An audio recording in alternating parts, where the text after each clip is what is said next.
Oke, sebentar. Sorry ya guys, aku sedang batuk-batuk hari ini. Jadi maaf kalau ada beberapa saya batuk. Oke, iya. eh Malam ya di sana. Selamat malam semuanya.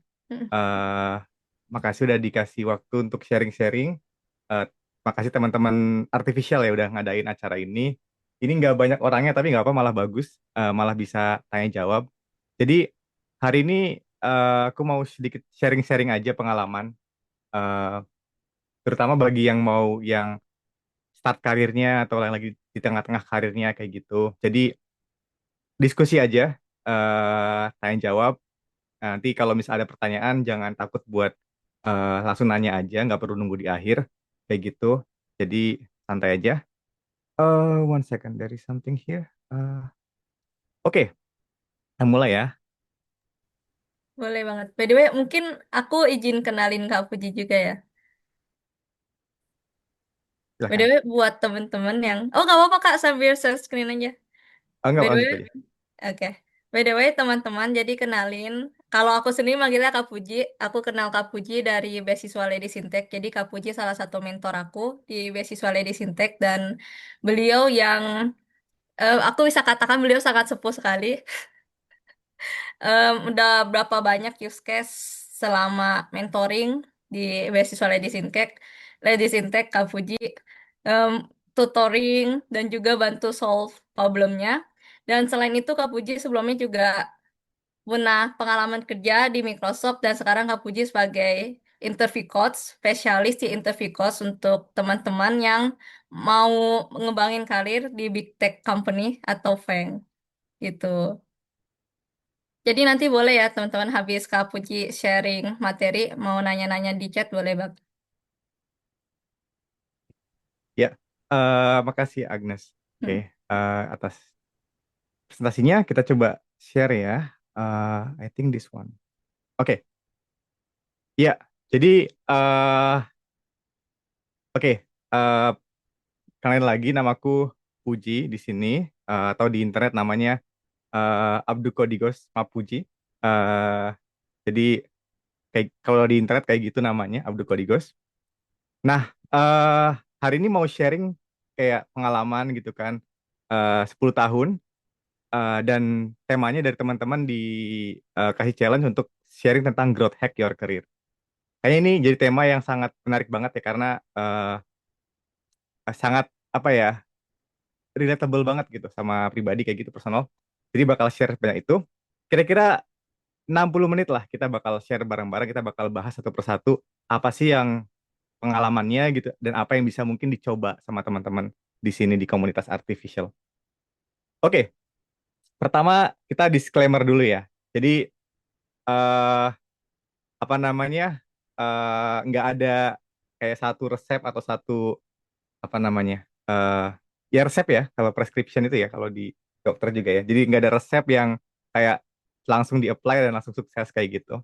Jadi aku termasuk fan dari atau apa ya, ngagum dari Kapil Gupta. Dia bilang kayak resep atau prescription itu cuma apa ya, how to gitu kan. Dia hack, teknik, metode gitu. Tapi kalau kita masuk ke ranah art, ke ranah seni gitu, seni as in bukan seni-seni tapi kayak seni as in kayak art gitu, kayak udah the level art gitu dalam suatu eh apa namanya skill gitu, kayak bisnis, di sport, di mungkin di pekerjaan, di karir gitu. Itu nggak bisa dikasih resep lagi. Kita harus kayak eh cari sendiri kayak gitu. Jadi nggak ada resep. Jadi cuma sekedar sharing-sharing aja dari pengalaman. Oke, ya mungkin teman-teman yang sekarang di ini ya di masuk ke dalam industri teknologi, mungkin sekarang sedang mengalami banyak dilema gitu. Eh Misalnya sekarang dengan AI kita bisa apa ya, eh bikin banyak hal gitu kan dengan mudah dengan AI. AI bisa udah pinter banget lah gitu. Terus kita mau ngapain gitu sebagai pekerja teknologi atau knowledge worker kayak gitu kan. Nah, di sini aku bakal share hal-hal yang apa namanya berjalan gitu kan di 10 tahun ke belakang.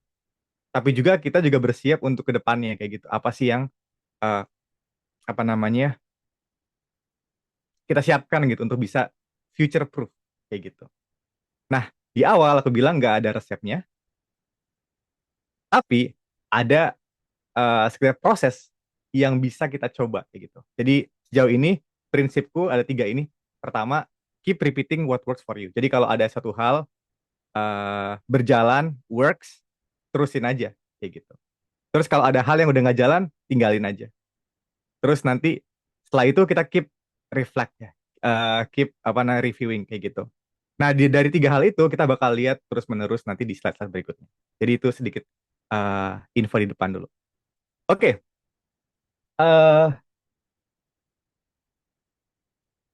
ketika kita ngomongin karir gitu kan, ngomongin karir di teknologi gitu kan.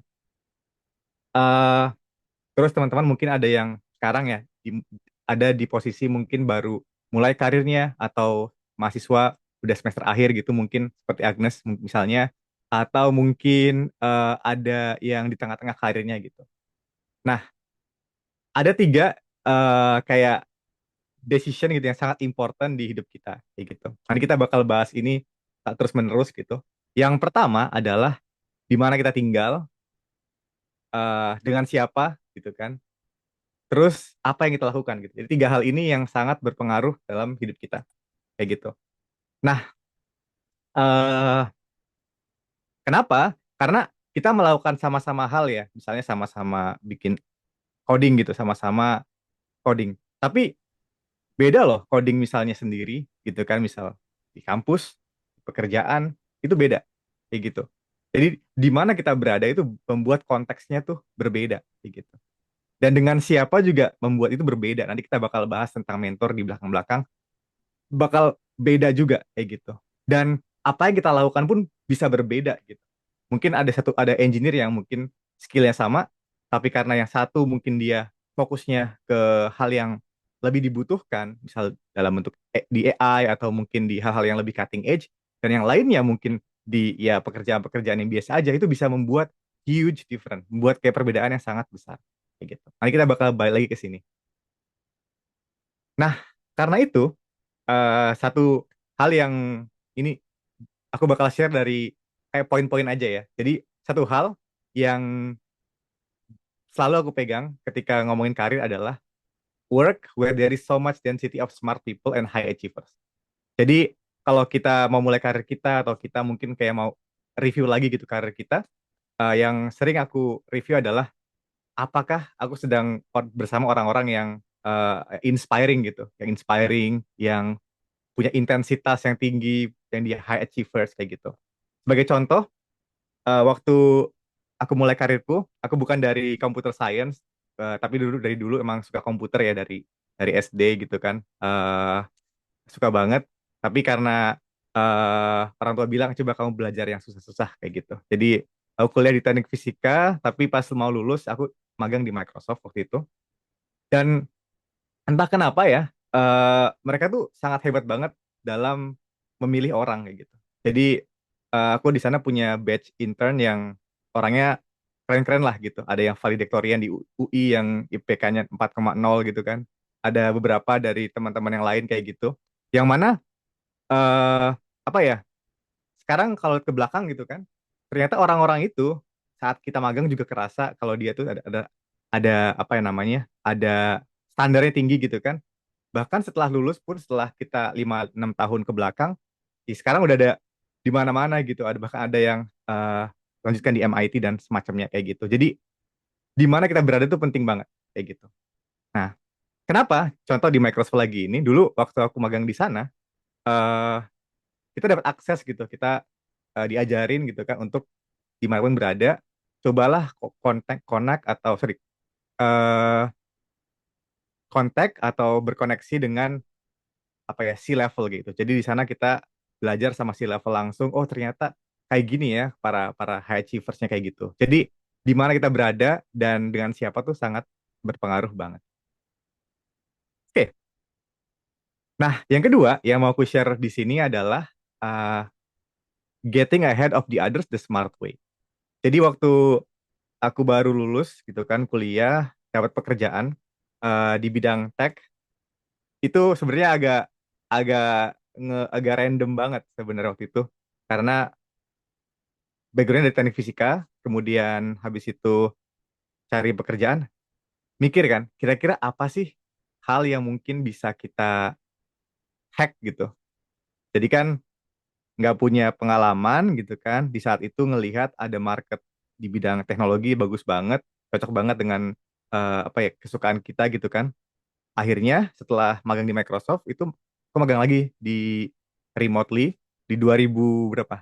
16 ya saat itu remote work tuh belum relevan banget gitu. Aku cari-cari di internet random banget. Akhirnya nemu non-profit di Amerika, namanya Open Learning Exchange.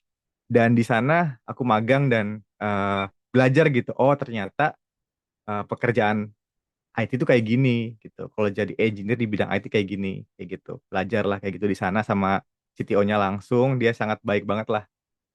Mentor lah ya. Setahun ngajarin banyak hal banget dari hal basic-basic sama hal-hal advance kayak gitu.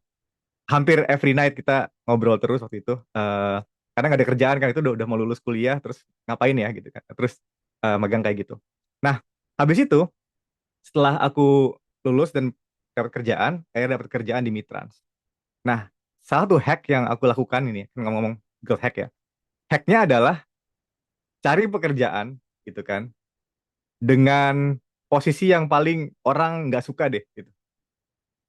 Nah, nanti kalau udah masuk, nanti kita coba apa namanya? Kita coba barulah cari area yang kita suka kayak gitu. Jadi waktu itu aku baru lulus, nggak ada pengalaman di bidang IT, cuma magang itu doang. Akhirnya masuk sana, ada kenalan sih kebetulan di sana orang Microsoft juga dulunya. Nah, eh, poinnya adalah di sana itu di setahun pertama yang aku lakuin adalah literally aku nonton setiap international conference di bidang teknologi yang dipakai Mitran saat itu dari mulai apa ya Python, Ruby gitu kan dan beberapa teknologi yang baru-baru gitu. Literally ditonton kayak nggak tahu ya kadang 2x, kadang 1,5x kayak gitu speednya diabsorb semua, paham nggak paham itu ditontonin dulu kayak gitu. Nah, selama setahun 2 tahun kan lakuin itu dan ternyata eh yang menarik adalah ketika melakukan itu aku absorb semua kosakata, keyword-keywords yang mungkin ya teman-temanku sekitar tuh ketinggalan gitu. Jadi bisa kayak ahead of them kayak gitu, bisa bisa bisa lebih jauh kayak gitu. Dan di saat itu aku cuma anak baru lah gitu. Dan untungnya ini balik lagi ke konteks yang tadi ya. Dengan siapa kita bekerja itu penting gitu. Saat itu untungnya di tempat itu sangat suportif banget gitu. Jadi kita pengen junior, pengen senior, semua suara tuh didengar gitu. Apalagi kalau kita punya apa ya opini yang kuat, sangat dengar banget gitu. Akhirnya di sana aku ngelakuin banyak banget eh, apa namanya improvement ya. Kemudian juga sama pakai yang aku pelajarin di yang sebelumnya, yaitu kita coba connect lah dengan yang higher level gitu. Jadi dulu aku punya eh, manajer, tapi aku langsung ngobrol sama manajernya gitu. Aku mau cerita gitu. Oh, aku ada ide nih kayak gini. Gitu. Eh, apa namanya? Gimana kalau kita ngelakuin ini kayak gitu. Waktu itu aku coba usul bikin namanya chaos engineering. Jadi kayak gimana cara bikin si API-nya si Mitra ini lebih tahan lah terhadap errors kayak gitu. Jadi lebih resilience kayak gitu. Nah, ternyata bakal sangat diterima banget dan akhirnya itu banyak hal yang ada datang dari diskusi itu. Jadi jangan malu untuk kayak diskusi, kemudian eh, cari area-area yang kita bisa apa namanya contribute. Kalau kita nggak tahu ya tadi kan kita nonton, kita baca-baca, consume knowledge yang banyak kayak gitu kan, sampai kita ibaratnya at the same level dengan yang lain kayak gitu.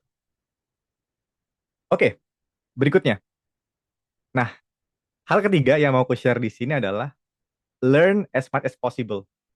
Nah, kuncinya adalah from high quality source kayak gitu. Jadi dari waktu aku kuliah dulu, aku termasuk orang yang gak suka ngambil informasi dari second hand gitu. Second hand tuh kayak oh dari buku ini gitu, buku terjemahan. Ah, terjemahan ini second hand. Maksudnya second hand tuh kayak kita bukan dari sumbernya gitu. Kayak maksud second hand gitu kan. Jadi ya udah kita ambil dari aslinya gitu. Oke, kalau terjemahannya kayak gini kita baca buku yang aslinya bukan terjemahan kayak gitu. Terus ada misalnya eh apa ya, dosen gitu bisa jelasin konsep tertentu. Daripada dengerin dosennya, bukan, dosen tetap didengerin. Tapi setelah itu, dari mana dia ngomongin ini? Aku sampai ibaratnya hunting buku-buku yang mungkin teman-teman sekelas nggak tahu gitu. Tapi sampai dapat hasilnya di mana informasi itu sama persis dengan informasi yang disampaikan sama si Bapak Ibu dosen ini kayak gitu. Jadi sangat apa ya, anti dengan second hand gitu. Mau tahu source-nya apa dan yang high quality di mana kayak gitu. Dan dari prinsip itu ketika masuk ke dunia pekerjaan, ke karir gitu kan, ketika kita pengen dapat informasi yang eh akurat kayak gitu atau mungkin pengen ibaratnya butuh training, butuh upskilling gitu. Nah, itu aku coba cari high quality sources kayak gitu. Dan kadang-kadang kalau misalnya kondisi mengizinkan, oh harus bayar, ya udah beli deh kayak gitu. Kenapa kadang-kadang hal-hal itu berikan banyak informasi kayak gitu. Nah, bagi teman-teman yang student mungkin ya, aku juga punya pengalaman karena dulu juga anak kos ya waktu itu 10-11 tahun lalu eh ada beberapa resources yang memang memberikan hal gratis bahkan murah gitu buat student. Nah, jadi itu di take advantage aja, kita coba manfaatin aja kayak gitu. Jadi hal-hal yang high quality source itu penting banget karena ada namanya information asymmetry ya, yang kita biasa temukan di Google gitu. Kita misalnya nyari tahu ya, misalnya how to be misalnya I don't know AI engineer, enter gitu. Itu semua orang yang punya Google dapat hal yang sama gitu. Artinya kita nggak punya advantage kalau kita mengandalkan hal yang sama. Kalau orang mau dapat advantage, kita harus punya hal yang berbeda gitu kan. Nah, hal berbeda di mana? Ada dua hal. Cari sumber yang lebih high quality dan mengkonekkan hal-hal yang tadinya nggak connect kayak gitu. Nah, itu adalah cara aku nyari gitu informasi-informasi yang ataupun kayak knowledge-knowledge yang mungkin orang nggak tahu kayak gitu. Oke, nextnya. Einstein. Ini Einstein tahu semua ya kalau Einstein ya. Nah, ada yang tahu nggak orang ini nih, yang sebelah kiri?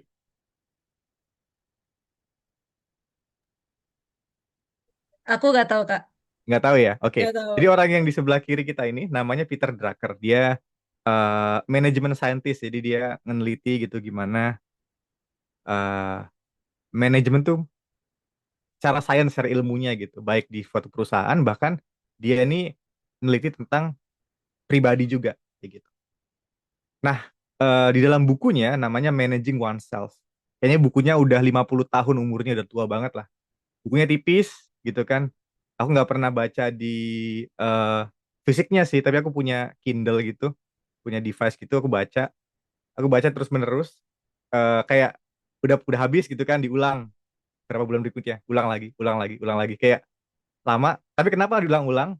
Karena si Peter Drucker ini ngebahas kalau manusia itu, terutama di manusia sekarang ya, yang mana pekerjaan kita tuh lebih soft gitu, yang mana kita tuh nggak punya bos. Kadang-kadang kayak bos tuh kayak nggak, ya bukanlah ngontrol kita kayak gitu, tapi kita tuh harus kayak apa ya, mandiri kayak gitu.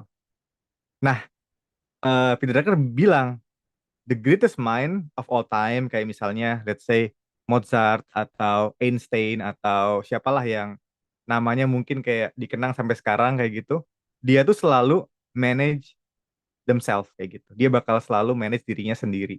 Dia bakal let's say uh, mengatur dirinya lah gitu, tanpa diajari, tanpa kayak gimana kayak gitu. Dahulu kala ketika kita mungkin masih di era yang agricultural gitu kan, eh, atau mungkin yang masih di awal-awal era industri gitu, kita gampang banget, kita nggak perlulah kayak semacam managing oneself. Ya udah, kita tinggal apa namanya, eh ikutin aja apa kata master kita kayak gitu. Kalau farmer ya ikutin aja kayak budaya di sana gimana gitu kan. Kalau misal itu di manufacturing, ikutin aja. Tapi sekarang orang-orang yang kerjanya di depan komputer, orang yang kerjanya dengan teknologi gitu, sekarang dia nggak punya arahan banget gitu. Kayak there are many different direction kayak gitu. Nah, karena itu skill yang paling utama adalah managing oneself. Jadi gimana cara kita bisa manage diri kita sendiri supaya kita tuh bisa mandiri kayak gitu. Nah, kemudian dalam bukunya dia ada bukunya tipis sih, bisa dibaca ya sekitar 2 jam selesai kayak gitu. Nah, dia bilang kita harus mulai bisa kayak gini. Itu dia udah nulis sekitar puluhan tahun yang lalu ya. Nah, sekarang di the age of AI sepertinya bakal lebih-lebih lagi managing oneself gitu. Bakal bener-bener ngaruh banget dan mungkin jadi standar ya, jadi minimal gitu. Mungkin nanti di suatu saat bakal jadi kurikulum gitu. Jadi gimana cara mengatur diri sendiri kayak gitu di SD atau di SMA atau di kuliah kayak gitu. Nah, kalau dulu kan kita apa ya bisa sekedar misalnya study kayak kuliah gitu kan, kerja habis itu jadi profesional gitu kan, habis itu udah nggak jadi master kayak udah gitu. Ya habis itu pensiun selesai kayak gitu. Nah, sekarang ini dengan adanya AI gitu kan, apalagi misalnya sekarang apa ya banyak perusahaan yang dia bilang gitu dia mengurangi staff karena AI. Misalnya beberapa hari kemarin ada blog namanya perusahaannya Jack Dorsey yang bikin Twitter. Perusahaannya dia yang blog namanya blog nge-layoff 4.000 orang dari 10.000 karyawannya gitu. Boom, one day gitu kan. 4.000 pekerjaan hilang. Nah, bayangin tuh orang-orang banyak banget yang berkurang di sana. Oh, sorry, ini ada yang hilang. Karena AI ya.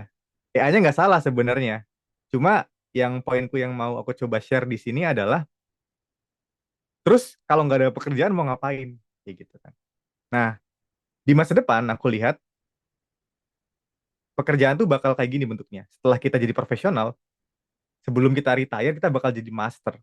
Master tuh kita udah kayak sangat capable banget, sedemikian sehingga sebenarnya apa ya, secara otomatis gitu untuk make room for the new generation kita harus mandiri gitu, kita bakal keluar dari perusahaannya, kita mungkin bikin practice sendiri, mungkin bikin perusahaan sendiri, mungkin bikin something sendiri, mungkin jualan sendiri hal apa yang dia bisa bikin gitu kan, atau kayak aku misalnya jadi trainer gitu kan, make their own business kayak gitu. Dia bakal bikin sendiri lah, poinnya di sana gitu. Nah itu dulu atau beberapa tahun lalu kayak ya itu opsional lah, orang bisa tetap di kantor gitu. Di masa depan itu bakal jadi kayak standar. Yang aku lihat kayak gitu sih. More and more bakal ke arah sana. Maka dari itu, managing oneself bakal penting banget. Dan poin terakhir yang mau aku buat di sini adalah feedback analysis. Jadi, Peter Drucker bilang di bukunya, salah satu teknik yang dia pakai selalu terus-menerus adalah feedback analysis. Jadi dia nulis apa yang dia rencanain, decision yang dia mau ambil di 18 bulan ke depan. Nah, setelah 18 bulan, sekitar 1,5 tahun, dia bakal lihat gitu, mana yang bekerja, mana yang nggak bekerja. Oh, eh, decision aku untuk misalnya pilih pekerjaan ini, oh, doesn't work gitu kan. Misalnya, oh, anak muda zaman sekarang, toxic culture gitu kan, coret gitu kan.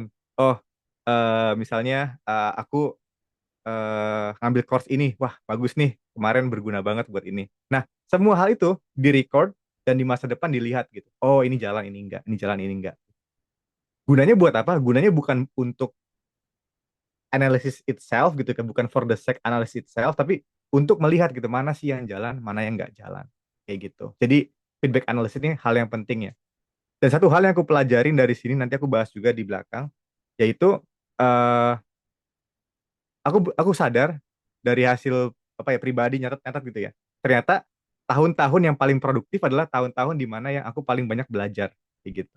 Nah, karena dari informasi itu gitu kan tiap tahun aku selalu alokasikan waktu untuk kayak belajar yang intensif kayak gitu. Belajar apa? Ya belajar hal baru yang mungkin relevan buat pekerjaan ataupun apa ya masalah yang lagi dihadapin di tahun-tahun itu kayak gitu. Oke, next.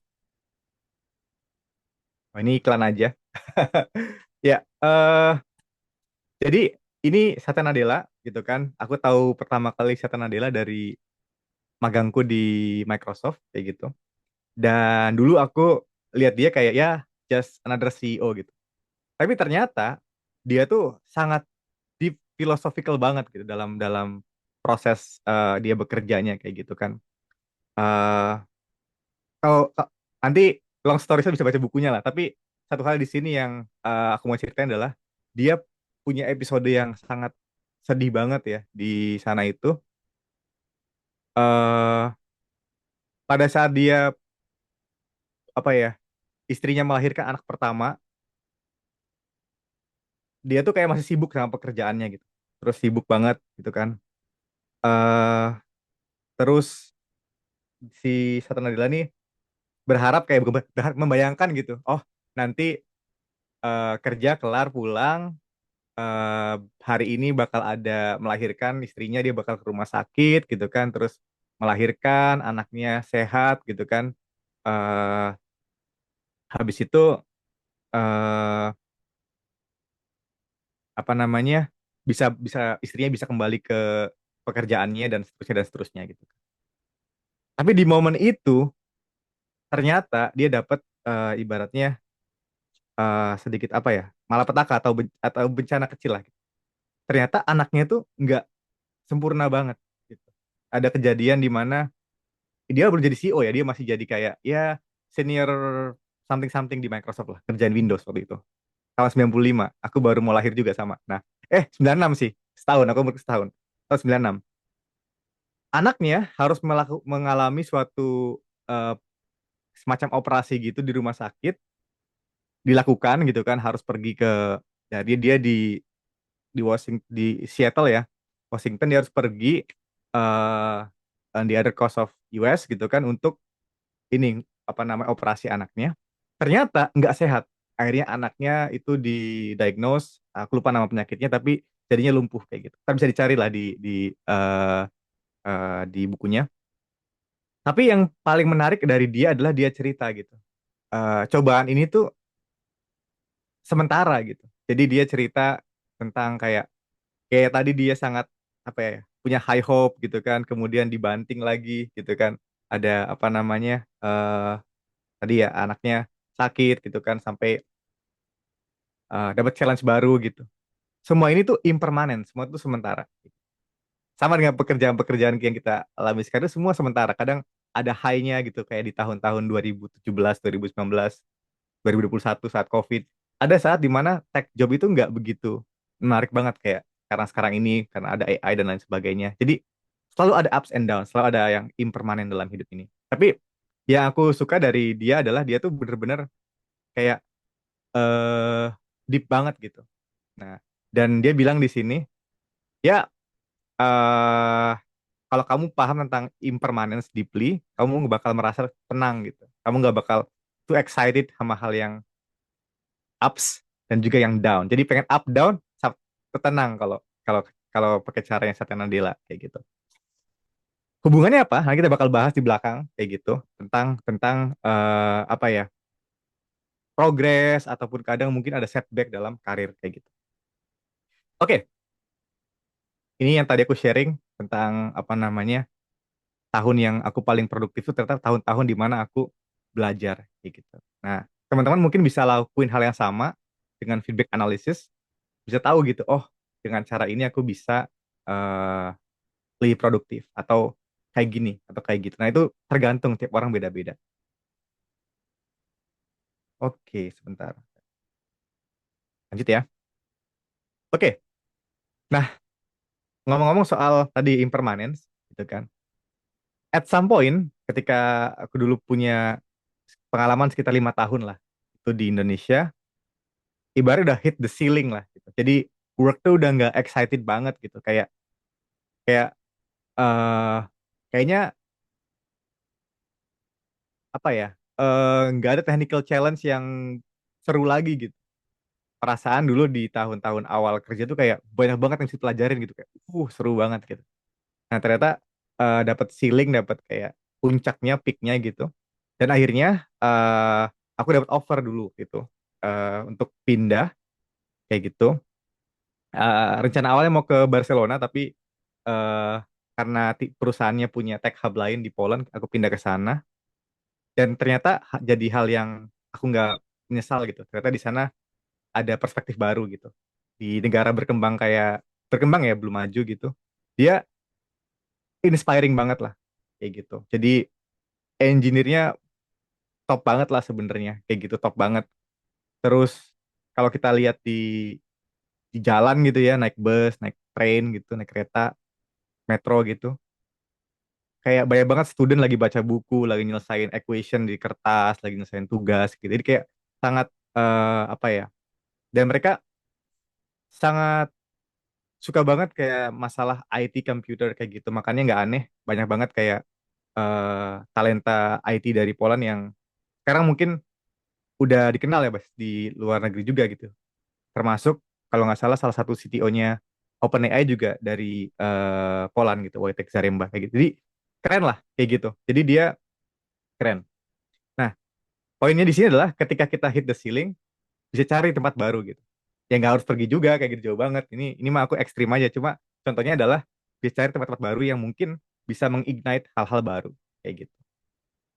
Dan nggak harus kan kerja kantoran juga. Bisa juga kayak misalnya, oh, cari-cari komunitas baru atau bisa juga cari-cari kayak misalnya eh skill baru gitu, mungkin yang di luar kerjaan atau mungkin apapun itu. Jadi kita bisa ibaratnya eh cari terus kayak gitu. Eh apa sih yang bisa membuat kita lebih berkembang dan berkembang terus kayak gitu. Nah, berikutnya ini terkait dengan tadi ya, dengan ceiling, dengan juga yang kurang gitu. Ada yang notice nggak gambar apa di sebelah kanan, kanan bawah? Sistem kerja AC.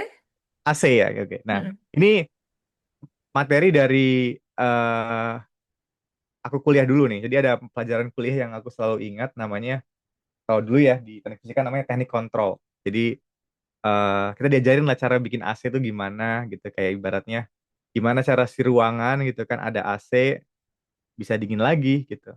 Nah, yaitu ini semua terjadi karena ada feedback. Jadi misalnya ada sensor kan, sensor bilang, oh suhu aku sekarang 30 derajat misalnya, di luar atau di suhu ruangan. Mau diturunin nih jadi misalnya 20 atau 16. Nah, nanti komparatornya bakal mendetek, oh sensornya eh 30, tapi desired outputnya 16. Maka kita harus memberikan eh, apa ya, efek gitu. Bisa pendingin, bisa pemanas. Dalam hal ini karena mendinginkan, dia pakai efektornya yang AC yang atas gitu. Akhirnya didinginin gitu kan, dilakuin pekerjaan gitu di dalam AC-nya itu mungkin I don't know, tergantung cara kerja AC-nya bisa eh, di pump gitu, panasnya keluar atau cara-cara lain. Kemudian lama-kelamaan dia bakal sama suhunya dengan desired output atau mendekati lah paling enggak. Nah itu sama juga dengan yang aku alami gitu. Ketika aku pindah gitu kan ke environment baru, oh ternyata di sini beda ya gitu. Di sini orangnya tuh lebih spesialis gitu. Jadi kalau di Indonesia dulu ya pada saat eh, tech lagi booming-boomingnya 2018, 19, 17 gitu. eh, kita tuh cukup punya can do attitude gitu. Kita bisa kayak aku bisa nih gitu. Itu udah kayak get us far gitu. Kita bisa jauh banget progress dengan cara attitude yang kayak gitu. Nah, di sini di Europe gitu kan, termasuk di Belanda juga saat ini, eh, di sini orang menghargai spesialis gitu. Jadi kalau di Amerika, di Indonesia mungkin kan menghargai kayak keinginan gitu. Kalau kamu mau ya bisa, boleh. Tapi kalau di sini orang tuh harus mau dan harus spesialis gitu. Nah, jadi aku di sana belajar, oh ternyata apa sih yang kurang-kurang kayak gitu. Dan harus spesifik banget ya, kayak misalnya kalau dia itu eh, mau jadi misalnya programmer, harus fokus banget gitu. Kalau di kantornya itu Java ya berarti Java kayak gitu. Jadi benar-benar spesialis banget di sana. Nah, kemudian di sana aku sadar sadar gitu kan. Ternyata ada banyak yang aku kurang. Kayak tadi kurang spesialis. Kedua juga di sana lebih gede perusahaannya, jadi harus belajar kayak gimana cara navigasi perusahaan yang lebih besar kayak gitu. Walaupun at the time aku udah kerja di perusahaan yang gede juga, tapi ini lebih gede lagi kayak gitu. Jadi belajar hal yang baru kayak gitu. Nah, si siklus di sebelah kanan inilah. Jadi ya kalau ngomongin masalah feedback atau masalah improvement, aku selalu bayangin AC. Apa nih yang kira-kira perlu di-improve supaya nanti kita bisa melakukan efektor yang bisa memperbaiki kekurangan-kekurangan tadi kayak gitu. Jadi kita harus punya good sensor ya, good self awareness, apa sih yang kurang yang kita mungkin improve kayak gitu. Oke, Nah, karena kita keep improving, nah aku mau munculin gambar ini namanya bukan you don't have to reinvent the wheel, tapi you have to reinvent the wheel dalam kasus diri kita pribadi kayak gitu. Di tahun 2023 kan ada AI ya. Aku udah mulai ngecemplung di sana kayak gitu. Terus unfortunately kantorku kerja itu harus tutup, yang kantor yang di mana, di Poland. Jadi aku harus pindah ke Barcelona atau quit gitu. Nah, aku udah bikin visanya, udah mau pindah ke Barcelona, terus nggak jadi deh, pindah ke Belanda aja. Nah, terus di sana gitu kan, ternyata di Belanda itu everything is very expensive, gitu. Semua tuh mahal banget gitu. Nah, di sana eh kita harus coba reinvent dong. Kira-kira, wah kalau di sini mahal banget, apa nih yang aku harus lakukan? Oh, mungkin getting a better job kayak gitu kan, yang mungkin bisa pay lebih banyak. Aku cari-cari gitu kan. Oh, ternyata mungkin aku ini kurang ngejual bagian AI gitu-nya gitu. Akhirnya aku cari program yang bisa upskilling gitu kan, bisa increase capacity gitu kan. Akhirnya join program juga sana. Oh, belajar sama orang-orang di programnya, terus oh ternyata banyak banget nih hal baru di AI yang bisa kita pakai. Akhirnya masuk ke sana gitu kan, dan ya syukurnya dapat pekerjaan lebih bagus dan lebih lebih mantap lah kayak gitu. Nah, itu dari proses tadi ya, memahami mana yang kurang dan kita harus reinvent the wheel kayak gitu. Kita harus coba cari gitu, reinvent ourselves kayak gitu. Apa sih yang kurang dari kita kayak gitu. Nah, itu adalah proses yang harus kita alami mau nggak mau kayak gitu kan. Jadi seperti kata Darwin kan, yang bukan yang the strongest tapi yang the most adaptable kayak gitu, yang bakal survive. Oke, nah sekarang ada yang tahu nggak nih siapa yang gambar di sebelah kiri?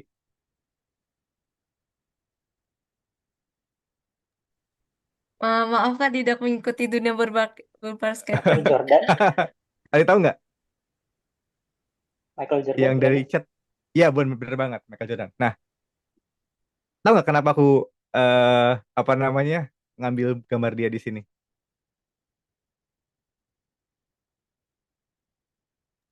Nah, alasannya adalah gini. Jadi si eh, si Michael Jordan ini adalah salah satu atlet yang sangat teachable. Jadi dia bilang tuh dia tuh kayak apa ya? Kayak sponge gitu. I'm a learning machine. I'm like a sponge gitu. Jadi semua tuh diabsorb sama dia. Bahkan ada cerita di bukunya, aku lupa nama judul bukunya. Dia bilang kayak gini, dia tuh sama coachnya aja gitu kan. eh di mulutnya tuh dia sangat apa ya? Kayak nggak percaya gitu. Coachnya mungkin less apa ya? Achievementnya lebih kecil lah dibanding Michael Jordan. Tapi dia tuh dengerin dan dia lakuin apa yang diajarin. Nah, jadi poinku di sini adalah salah satu cara supaya kita bisa apa ya, improve adalah kita mau dan bisa teachable, bisa diajarin kayak gitu. Nah, dari prinsip tadi kita bisa seek guidance, kita bisa cari misalnya cari I don't know, let's say cari mentor, cari orang gitu kan. Mentor tuh nggak harus kayak resmi gitu loh, kayak tanya aja yang senior di kantornya atau di kelas atau seniornya di kampus gitu. Eh Kak, Mas atau siapa gitu kan. Tanya-tanya dong tentang ini gitu kan, ngobrol gitu kan. Mungkin nggak cuma sekali ya, mungkin habis diminta saran-saran, ketemu lagi, oh aku udah lakuin ini nih ternyata berhasil ya, atau ternyata nggak berhasil, oh ternyata yang kayak gini. Jadi eh apa namanya, networking itu sebenarnya salah satu cara atau angle supaya dapat manfaat dari networking adalah setelah networking kita belajar siapa yang ada di sana, kita network, kita kenalan, kita hidup, dan kita apa ya, mau belajar gitu.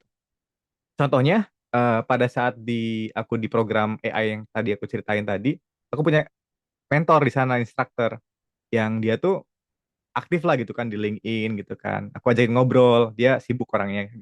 Dia mau gitu, oh baik banget. Nah akhirnya ngobrol di sana, oh aku cerita, oh masalahku di sini gitu kan, masalah gimana caranya gitu. Nah dia eh jelasin gitu, oh mungkin kamu harus jual diri kamu lebih tinggi kayak gitu kata dia gitu kan. Aku coba ikutin gitu kan. Nah akhirnya bener yang dia lakuin kayak gitu. Dan akhirnya ngebantu aku juga buat dapat pekerjaan lebih bagus kayak gitu. Nah itu adalah cara-cara di mana kita bisa kayak belajar dan bener-bener bisa praktek adalah dengan cara tadi.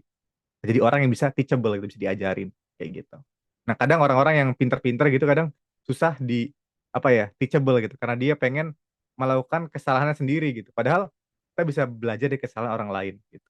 Atau belajar dari kesuksesan orang lain kayak gitu. Nah, ini quotes-nya si Michael Jordan. My best skill was that I was coachable.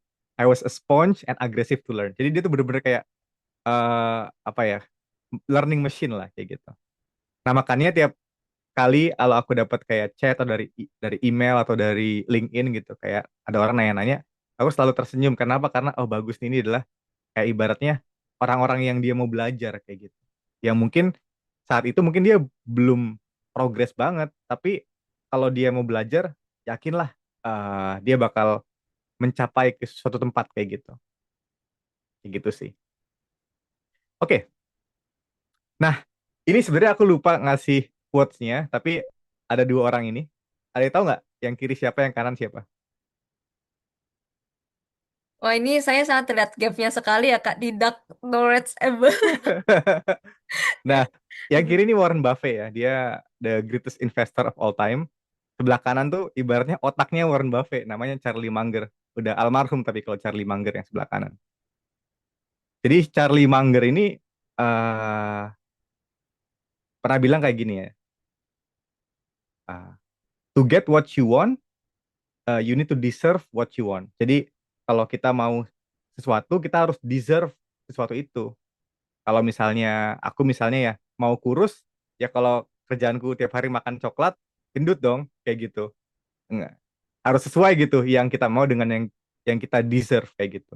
Nah, dia bilang gini, eh, the earth is not a crazy enough place to reward a bunch of undeserving people kayak gitu. Jadi kalau bumi ini belum apa ya, nggak crazy enough lah gitu buat nge-reward hal orang-orang yang undeserving gitu, yang nggak layak kayak gitu. Nah, dari situ dia juga punya satu quotes lagi. Jadi quotes yang dia keren lagi adalah tadi aku ceritakan tentang orang yang kayak reach out, minta tanya-tanya, belajar gitu. Kalau kita long long enough hidupnya gitu, hidup cukup panjang gitu, dan kita tetap melakukan hal yang benar sepanjang hidup kita gitu, maksudnya yang decision-decision yang keputusan-keputusan yang bagus gitu, yakinlah at some point bakal sukses kayak gitu. Kayak gitu sih. Nah, kayak gitu. Nah, ini balik lagi tadi ke ceritaku tadi. Jadi pas abis aku diajarin sama mentorku, oh coba sell at your fair value kayak gitu. Nah, jadi kalau teman-teman udah punya pengalaman, ini bagi teman-teman yang udah mid level atau udah mau senior gitu, jual fair value-nya. Jangan takut negosiasi.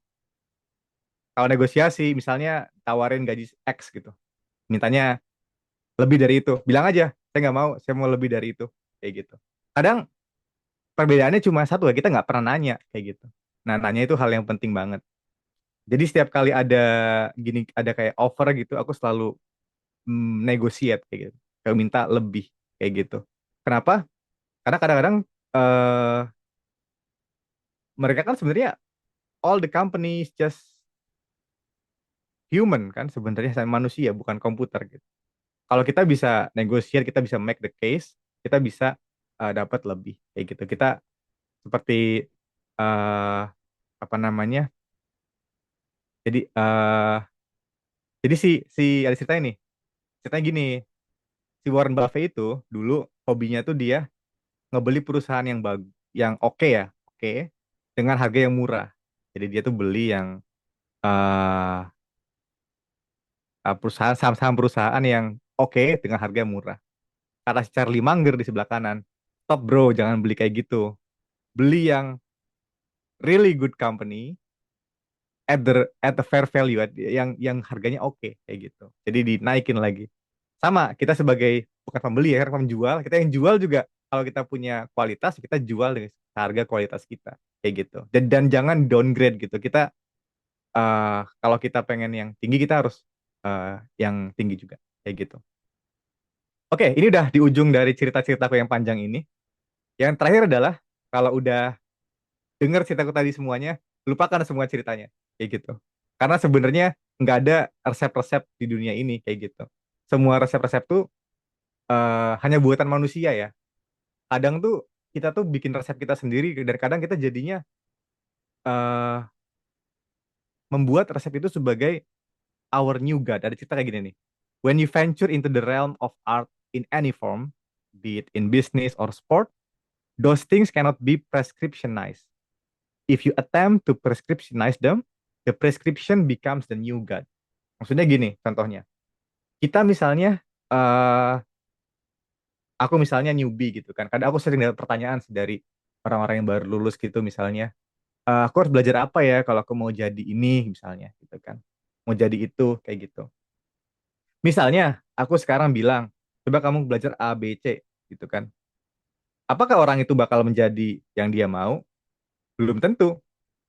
Karena pertama, informasinya itu second hand. Jadi kayak eh, ibaratnya dari pengalamanku ditranslate jadi kayak how to yang aku buat baru ke dia. Kan dia bakal balik ke aku. Aku udah ngelakuin semua ini nih, tapi nggak ada yang nggak jalan. Aku tetap belum bisa jadi misalnya senior misalnya kayak gitu. Karena jadinya yang dia kejar bukanlah tujuannya, tapi resepnya gitu. Kayak gitu. Kadang orang tuh tertipu dengan prescriptionnya gitu. Kayak gitu. Misalnya gini, kita pergi misalnya dari Jakarta mau ke Jogja gitu kan.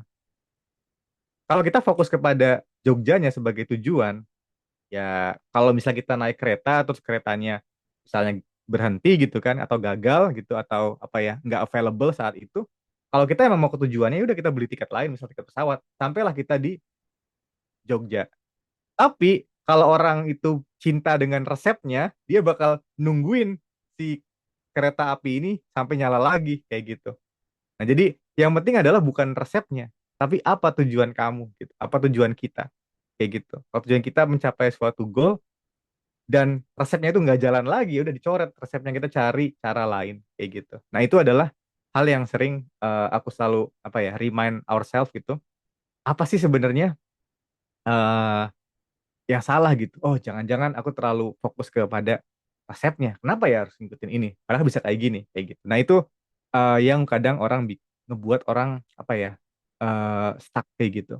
Dia cinta akan resepnya, bukan cinta akan tujuannya kayak gitu.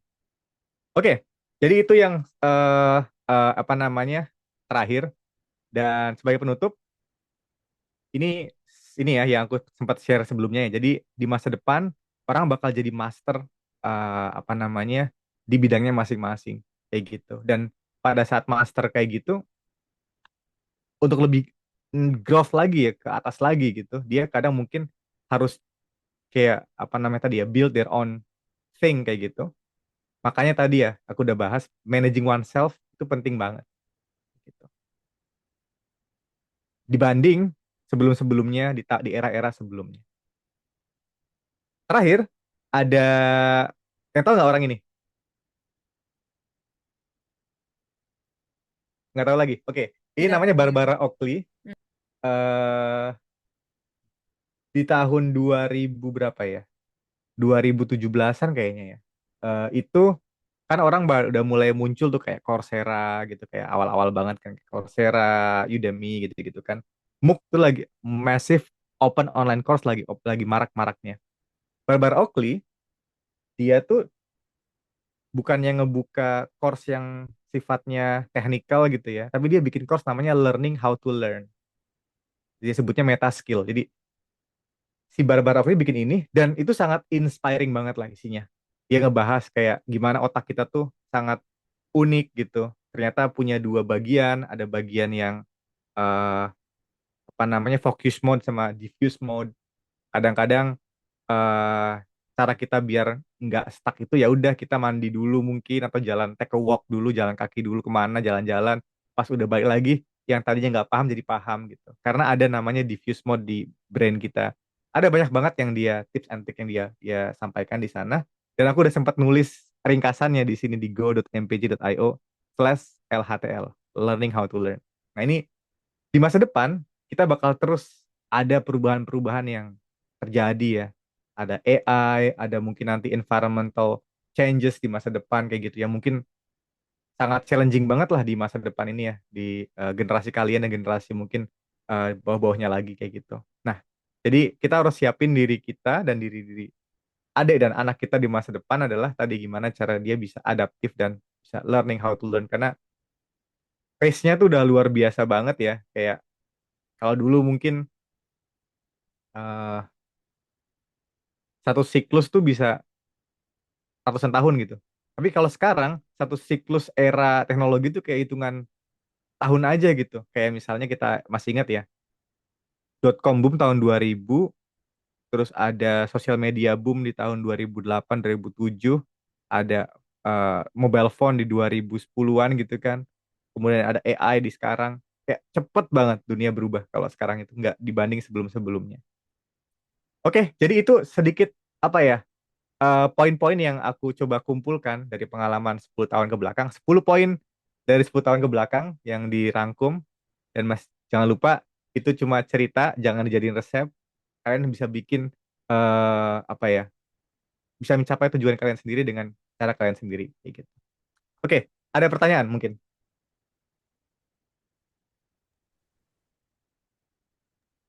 Thank you banget Kak Fuji sebelumnya. Ya. Boleh kali ya, kita semua kasih reaction tepuk tangan ya guys. Oke. By the way Kak, sebelumnya kan Kakak ini ya sekarang sudah fokusnya sebagai mentor ya. Iya, sekarang masih kerja seperti biasa, tapi di Mm-mm. luar itu lagi ngebangun bisnis sendiri, training dan coaching kayak gitu. Jadi eh, sekarang lagi bantu klien-klien kebanyakan di US ya, untuk lolos kayak misalnya Fang atau mungkin kayak perusahaan-perusahaan AI sekarang kayak Anthropic gitu-gitu sih. Dan mereka ada banyak-banyak banget yang aku bantu yang udah lolos juga kayak gitu. I Bedanya, see. bedanya mereka di US dan mereka punya akses ke perusahaan-perusahaan kayak gitu. Dan di Mm. sini di Europe lebih dikit sih perusahaan-perusahaan AI yang kayak level OpenAI dan Anthropic dan lain sebagainya kayak gitu. By the way Kak, kita jamnya sangat tidak cocok sekali, banyak yang taraweh, jadi banyak yang titip pertanyaan. Salah satu Aha, pertanyaan itu tadi Kak mau nanya, kalau mau akses Kakak sebagai mentor, itu bagaimana ya? oke. Iya, jadi kalau apa namanya, bisa banyak hal ya gitu. Kalau mau tanya-tanya sendiri, tanya-tanya dulu bisa Hmm? chat aja di LinkedIn kayak gitu. Kalau misal mau punya program sendiri juga bisa juga nanti ngobrol di LinkedIn, kita bisa atur kayak gitu. Atau bisa baca-baca dulu aja di websiteku di mpj.io. Di sana ada beberapa detail yang lebih banyak kayak gitu sih. Ya, jadi itu. Oke, eh ada Yes. pertanyaan mungkin yang lain. Oke, thank you ya Kak. Berarti boleh banget ya Kak kalau chat Kakak di LinkedIn ya? Boleh-boleh aja kayak gitu. Karena Hmm. apa ya? Aku kan sampai di tahap-tahap ini juga berkat orang-orang yang ngebantu aku di masa lalu kayak gitu. Jadi Hmm. eh ngehubungin orang tuh wajar-wajar aja sih, kayak cold cold email chat kayak gitu. I see. Aku sendiri terbuka kayak gitu. By the way Kak, jadi kan tadi Kakak sebelumnya sempet, oh ya ini udah next question ya Kak? Iya, Oke, sebelumnya kan Kakak sudah mention kalau kita harus achieve, em, aku lupa kalau kosakatanya Kakak tadi, the eh, height materinya gitu kan. Jadi kayak eh, dosen ngejelasin A, Kakak cari memang sumbernya A gitu. iya, Nah, itu gimana sih cara carinya sampai ketemu sumber aslinya? Dan gimana caranya aku ya sebagai mahasiswa ini bisa nyari yang bagaimana ya, duitnya itu sesuai sama mahasiswa. I see. Oke, Hmm. pertanyaan bagus. Jadi sebenarnya gini ya, apa namanya? em, Tadi aku maksudnya adalah high quality content. Jadi high quality sources ya. Intinya sederhana sih sebenarnya. Ada banyak resource yang kita bisa akses di luar sana. Kalau itu sifatnya buku, kalau teman-teman itu student, bisa dicek di kampusnya ya. Kadang-kadang ada beberapa kampus yang punya akses misalnya ke O'Reilly kayak gitu. Eh, O'Reilly tuh Hmm. dia isinya ini ya, kayak apa namanya, buku-buku teknologi gitu yang high quality yang bisa dibaca langsung. Tapi kalau emang nggak ada di kampusnya, nggak ada itu, teman-teman juga bisa ada namanya Open Library something something, aku lupa namanya. Dia tuh unik ya, orang bisa pinjem buku digital. Nggak kebayang kan bisa pinjem buku digital. Jadi bukunya tuh ada semacam license-nya, ada di DRM, Digital Right Management-nya. Jadi kita boleh baca dikasih expiry gitu, kayak misal 7 hari gitu. Nah, kita bisa baca kayak gitu. Tapi kalau di zaman sekarang sebenarnya itu udah nggak perlu banget karena kita punya AI. Yang perlu kita lakukan sekarang adalah mencari orangnya kayak gitu. Jadi bukan lagi nyari bukunya, tapi cari orangnya. Karena sekarang bedanya kalau dulu kan kita ngelihat kayak outdoor itu kan dari bukunya, dari karyanya. Kalau Mm-mm. sekarang dibalik, orangnya udah ada di YouTube, orangnya Mm-mm. udah ada di internet. Jadi Mm-mm. cara kita adalah, aku bisa lakukan dua hal sih. Pertama, cari di YouTube gitu kan, uh, siapa aja sih yang bermain di AI ini gitu kan. Oh, di list nama-namanya gitu kan. Kita coba lihat di YouTube apa pemikiran dia, apa ide, apa dasar dari ide dia. Kadang aku cari namanya di LinkedIn, aku buka LinkedIn-nya, aku cari profile dia, aku coba reverse engineer gitu. Oh, dia start karirnya dari sini, terus berubah jadi ini. Oh, dia punya progression yang unik kayak gitu. Jadi kita mencoba nge-reverse engineer orang lain, terus kita cari ada nggak yang applicable buat kita pribadi kayak gitu. Jadi I see. prosesnya kayak gitu sih. Nanti kalau dia ada udah nemu gitu kemana yang bisa applicable, kita bisa cari di YouTube lagi. Oh, ada nggak dia yang menjelaskan di YouTube tentang ini kayak gitu. Itu sih sekarang untungnya kita punya podcast dan punya YouTube, jadi kita bisa cari sumber-sumber langsung di sumbernya kayak gitu. I see, I see. Jadi cari orangnya ya kak ya, bukan materinya lagi ya. Iya, karena sekarang kita udah semua udah open banget kayak gitu. Misalnya tadi kan, aku Mm-mm. punya satu outdoor yang aku suka Mm. namanya Nasim Taleb. Aku nggak tunjukin di sini sih. eh Ya itu kalau kadang-kadang kalau nggak ada kerjaan aku cari aja dia di interview-interview dia yang mungkin belum pernah aku tonton kayak gitu. I see, I see. By the way kak, jadi ada next question. Next question Aha. itu adalah, menurut kakak sendiri, hasil jawaban AI itu udah second hand atau enggak? Dan kalau kakak sendiri akan cari sumbernya lagi, baca sumbernya langsung, atau ya Ah, dari hasil AI-nya aja? right. I think beda, tergantung di ini kita tahap kita ya. Kalau kita sekarang misalnya masih student, mungkin ada baiknya kita baca lagi kan. Tapi kalau teman-teman udah di tahap expert atau udah berpengalaman, udah bisa mencium gitu, "Ah, ini bohong, ini benar gitu." Kayak gitu sih. Dan tergantung tujuannya juga ya. Balik lagi tadi ya, no recipe, balik ke tujuannya lagi. Tujuannya apa? Tujuannya mau memahami atau mau get things done. Kayak gitu. Beda loh. Kalau kita pakai AI buat get things done, eh caranya ya kita mau apa goalnya, misalnya buat website ya kita suruh AI-nya gitu kan. Tapi kalau kita mau pakai AI buat belajar, caranya beda. Dan caranya tuh apa ya? Nggak ada resepnya gitu. Bisa banyak banget caranya. Contoh nih, Mm-mm. contoh eh aku sekarang lagi tertarik sama matematika. Nah, kira-kira te- tebakan tebak deh, apa prompt yang aku taruh di di di AI-nya? Mau belajar matematika? Ya, misalnya. Hmm, kayaknya nanya dulu deh kak, kayak PES bagian part apa dari matematika Part yang mau apa? dipelajarin? Iya. Right. Nah, kalau teman-teman udah bisa di tadi tahap art tadi ya, bisa bisa ngebikin resep sendiri. Sekarang aku kayak nanya kayak gini, AI do a deep research, give me a curriculum of MIT Math Department gitu kan, dan juga playlistnya di YouTube.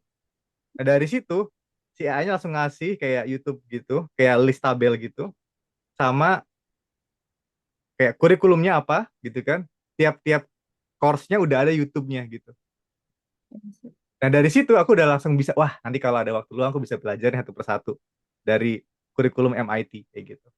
Jadi kita bisa mulai connect the dot gitu. Oh, ada ini, ada itu kayak gitu. Jadi sebenarnya tadi ya, eh, intinya yang aku bilang high quality source itu sebenarnya gini. Kira-kira apa nih atau siapa orang yang paling ahli di bidang ini kayak gitu. Makanya tadi kalau contoh di matematika tadi aku bilang berikan aku kurikulum MIT Math gitu. Nah, dari situ aku bilang paling enggak kalau dari MIT at least bagus kayak gitu. I see, I see. By the way Kak, jadi ada satu pertanyaan sisa titipan sebelum aku Ah, bacain pertanyaan di chat. Pertanyaan titipannya gini Kak. Semua orang pasti kan punya journey yang berbeda ya.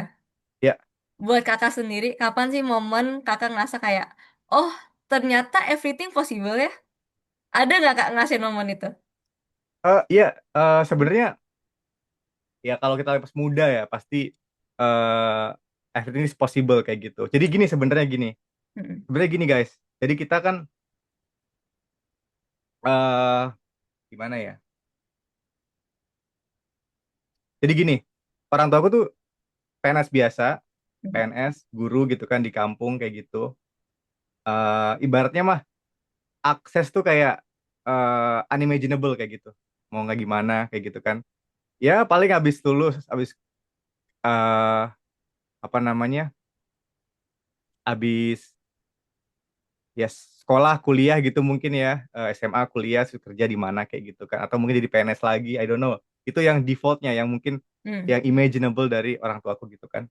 Nah, tapi yang aku bersyukur adalah waktu aku kecil aku kenal dengan internet kayak gitu. Dan ternyata di internet aku lihat, ih, orang pada ngelakuin hal-hal yang unik ya. Tapi dan internet ya, bukan now internet kayak zaman dulu gitu. Nah, kemudian eh, pada saat aku kuliah, aku melihat, oh ya, orang tuh bisa melakukan banyak hal ya, kayak gitu. Bisa melakukan banyak hal kayak gitu. Nah, eh sorry, ada poin yang penting nih. Poin pentingnya gini, teman-teman. Everything itu possible ya, tapi kita nggak bisa dapat semuanya. Kita harus bisa pilih yang kita mau. Itu satu hal. Satu. Yang kedua, momen dimana aku menyadari ini adalah ketika kita sadar bahwa semua tuh sebenarnya tergantung di tangan kita. Kayak gitu. Jadi eh, kita bisa bikin possibility kita sendiri kayak gitu. Kita nggak harus rely on ya external factor kayak gitu. Selalu ada pilihan. Dan itu momennya aku nggak udah lupa ya kapan. Tapi kayaknya eh the moment aku merasa kayak semua itu possible tuh waktu aku dapet magang di Microsoft. Kayak, ternyata bisa ya kayak gini gitu. Ternyata bisa ya begitu, bisa ya ternyata kenal-kenal sama orang kayak gini, bisa. Oh, ada ya orang-orang yang unik kayak gitu.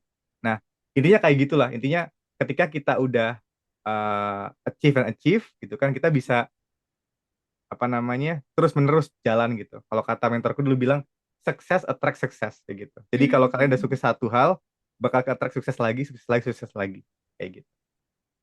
I see. Iya sih. Jadi penting banget buat attract sukses yang paling pertama ya Kak. Ya, yang kecil-kecil dulu aja, Yang nggak usah yang kecil-kecil dulu. besar-besar kayak gitu Baik, kan. baik. Kayak gitu, small small tapi lama kelamaan compounding jadi yang lebih besar. I see. Oke, thank you Kak. Ya, Baik, ini ada pertanyaan dari Amara. Mau baca sendiri atau dibacain Kak? oh aku baca sendiri aja. Jadi gini, Oke, Mas boleh. mau tanya, terkadang ketika kita sedang belajar di environment baru, contohnya ketika intern di sebuah company, aku punya dilema untuk bertanya karena melihat mentor memiliki beban kerja yang tinggi. Bagaimana cara terbaik untuk melakukan approach agar kita mendapatkan jawaban yang dibutuhkan tanpa mengganggu produktivitas atau menyulitkan mentor?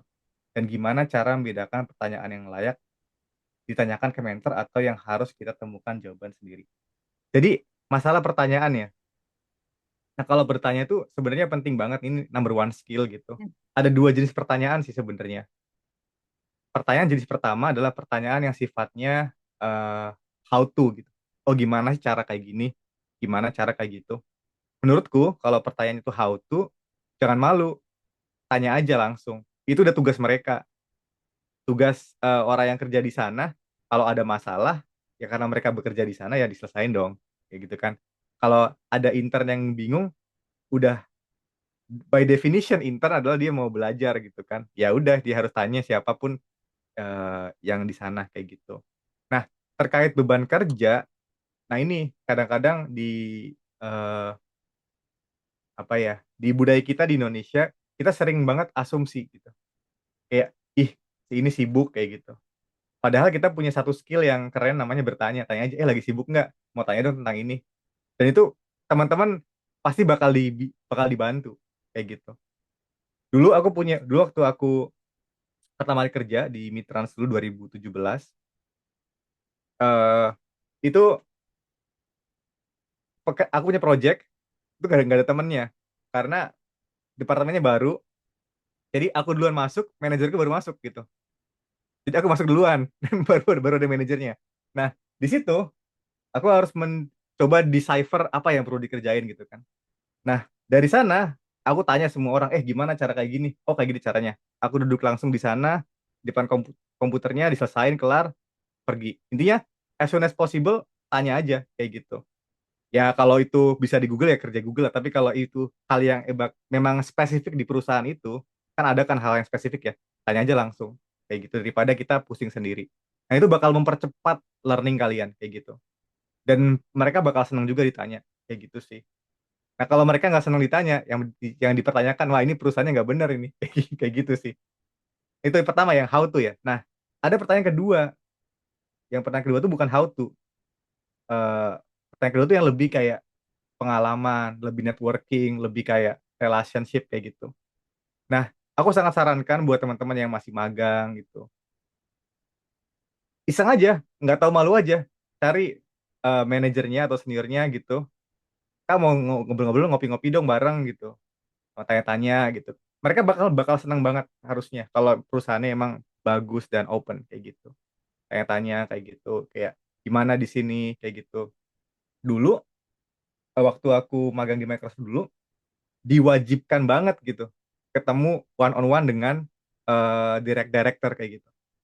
Jadi kita diwajibkan nanya iseng gitu, Pak, saya mau one on one mau belajar-belajar gitu. Kayak gitu. Kita dengerin gitu. Dulu malah sampai outputnya tuh banyak ya, sampai sempat kayak ditawari kerjaan atau gimana, tapi poinnya adalah dengan cara kita kayak gitu tuh kita ngebuka ngelihat gitu, oh ada apa lagi sih di perusahaan ini, oh ada dia ya, ada ini ada itu ya, jadi kayak gitu sih. Poinnya adalah kita bisa ngebuka banyak hal kalau kita bertanya kayak gitu. Kak, kalau misalkan magangnya remote, gimana tuh Kak? Nah, ini juga hal problem yang kita belum solve sih sebenarnya sebagai manusia. Yaitu adalah remote working. Eh Solve sedikit tapi nggak solve solve banget ya. Sebenarnya prinsipnya sama ya, kita nanya aja kayak gitu. eh jadi gini nih, guys, balik ke pertanyaan Angel yang tadi, Agnes yang tadi ya. Agnes Mm-mm. tadi nanya soal eh, kapan kita merasa semua itu di tangan kita. Nah, ini jawabannya. Jadi dunia tuh bakal simple banget, guys, kalau semua orang tuh fokus kepada dirinya gitu. Nah, kan kita mau dapat satu hal, kita nggak punya jawabannya. Kita sebagai orang yang apa namanya responsibel, kita nanya dong. Tinggal nanya aja ke orangnya, Kak, Mas, Mbak, mau mau nanya nih tentang ini, eh, punya waktu nggak gitu kan? Tanya langsung aja, nggak, jangan malu kayak gitu sih, kayak gitu. Jadi intinya remote pun tetap bisa nanya kayak gitu, dan harusnya tetap bisa ya, walaupun memang agak sulit karena kalau di remote kan blok waktu kita kan kayak di kotak-kotakin gitu, kayak setengah jam, setengah Mm. jam, setengah jam, setengah jam di kalender kayak gitu. Tapi menurutku prinsipnya sama, tanya aja langsung. Nah, istilah ini disebut sebagai agency. Agency itu Mm. adalah suatu keadaan atau sifat seseorang di mana dia tuh punya apa ya, desire gitu buat menyelesaikan suatu hal yang harus dikerjakan kayak gitu. Misalnya Agnes intern dikasih misalnya masalah A. Kalau Agnes punya agency, Agnes bakal lakuin apa aja sehingga tugasnya selesai kayak gitu. Bukan apa aja tuh, as in kayak apa stepnya, apa bakal mencoba menerjemahkan sendiri dan mencoba nge-push sampai selesai kayak gitu. Itu agency. Balik ke cerita pesawat tadi yang di Jakarta ke Jogja gitu. Kalau kita punya agency, kita nggak bakal stop ketika kereta apinya tutup gitu kan. Kita bakal cari apa sih langkah lain yang bisa ke sana kayak gitu. Nah, itu disebutnya agency. Dan ini menjadi skill yang nomor satu setelah masa-masa AI, itu agency. Ini Kak, maksudku kalau misalkan kita remote, terus mau, kan yang pertama nanya how to ya. Yang Ya, kedua, build connection kan. uh-uh. Nah, gimana tuh Kak kalau remote? Ya, build connection ya. Sama sih Mm-mm. sebenarnya, tinggal tanya aja. Tanya aja. Kayak Oke, sesi pertanyaan one gini, on one in, one on in boleh, jam kerja atau di luar jam kerja? jam kerja boleh, ya intinya kalau bisa jam kerja ya kan, itu kan bagian dari Hmm. pekerjaan kayak gitu. Jam kerja aja kayak gitu. Karena di luar jam kerja depend sih, depend sama situasi kan. Karena ini yang gue maksud, tergantung situasinya gitu. Kalau Ya. situasinya mengizinkan di luar jam kerja ya silahkan. Tapi intinya poinnya ada tadi. Kita coba inisiatif gitu. Oh ngobrol-ngobrol nih mau kenalan gitu. Atau pertanyaannya simple. Tanya aja gini. Kak mau tanya dong. eh, Kalau role-nya kakak sebagai misalnya PM tuh ngapain aja gitu kan. Dengerin ya dengerin tanya-tanya. Oh kayak gini ya. Jadi absorb dulu aja. Orang tuh senang ditanyain loh. Kayak gitu. I see. Atau kalau dia lebih tinggi misalnya Pak mau tanya dong Pak, kalau direktur di sini ngapain aja gitu, challenge-nya apa aja gitu. Kalau saya anak muda nih mau jadi bapak gimana kira caranya kayak gitu. Itu kalian bakal amazed seberapa pengalaman yang dia bakal share kayak gitu. I see. Ya. By the way, Kak, jadi ini ada pertanyaan titipan lagi. Karena dia tidak berani chat langsung. Oke. Ya, Kak, boleh di-spill lebih spesifik gak workflow atau study flow-nya, Kak? Kayak how to learn in the most efficient way yang menurut Kak Puji di luar cari mentor. Jadi di luar cari mentor ada the most efficient way yang menurut Kak Puji. um, jawabannya tergantung ya, Hmm. tergantung, it depends kayak gitu. eh jadi gini, ada satu ada filsuf dari Indonesia, aku lupa namanya bapak siapa, tapi dia ngajar di universitas di Bandung, aku lupa namanya. Dia cerita kayak gini, eh manusia itu unik gitu. eh kita tuh kadang nggak bisa apa ya mengembangkan pemikiran kita sampai kita mendengarkan dari orang lain gitu. Jadi dilemanya di situ. Kadang kita tuh butuh orang buat bertukar pikiran gitu. Lama kelamaan kita nemu sesuatu dari diskusi itu. Nah, poin yang aku mau buat apa? Poinnya begini teman-teman. Kalau belajar itu kan ada pelajaran yang bisa kita pelajarin di buku atau di online course atau di apapun itu. Tapi itu kalau pelajaran di sifatnya yang disifat tadi gitu kan, itu kan terisolasi ya. Kayak ibaratnya terisolasi itu ya di dalam hal konteks buku atau course itu saja gitu. Nah, pengalaman itu kalau nggak dicemplungin ke dunia nyata, nggak dicemplungin ke dalam perdebatan, bertukar pikiran dengan orang lain, itu tuh statik kayak gitu, nggak dinamis. Tapi kalau kalau kita masuk ke dalam perdebatan, kayak diskusi gitu, itu jadi dinamis, jadi kayak oh ternyata cara dia lebih bagus daripada cara aku ya kayak gitu. Nah jadi kalau ditanya gimana cara paling efisien, caranya adalah gini. Let's say mau belajar apa? Mungkin ada detailnya nggak? Coba kali ya. Ini apakah ada lanjutan pertanyaannya atau mau langsung Di aja nanya ke di Kak chat Puji? aja ke Agnes atau mungkin Boleh deh. Chat iya ke aku boleh. mungkin ada lanjutannya.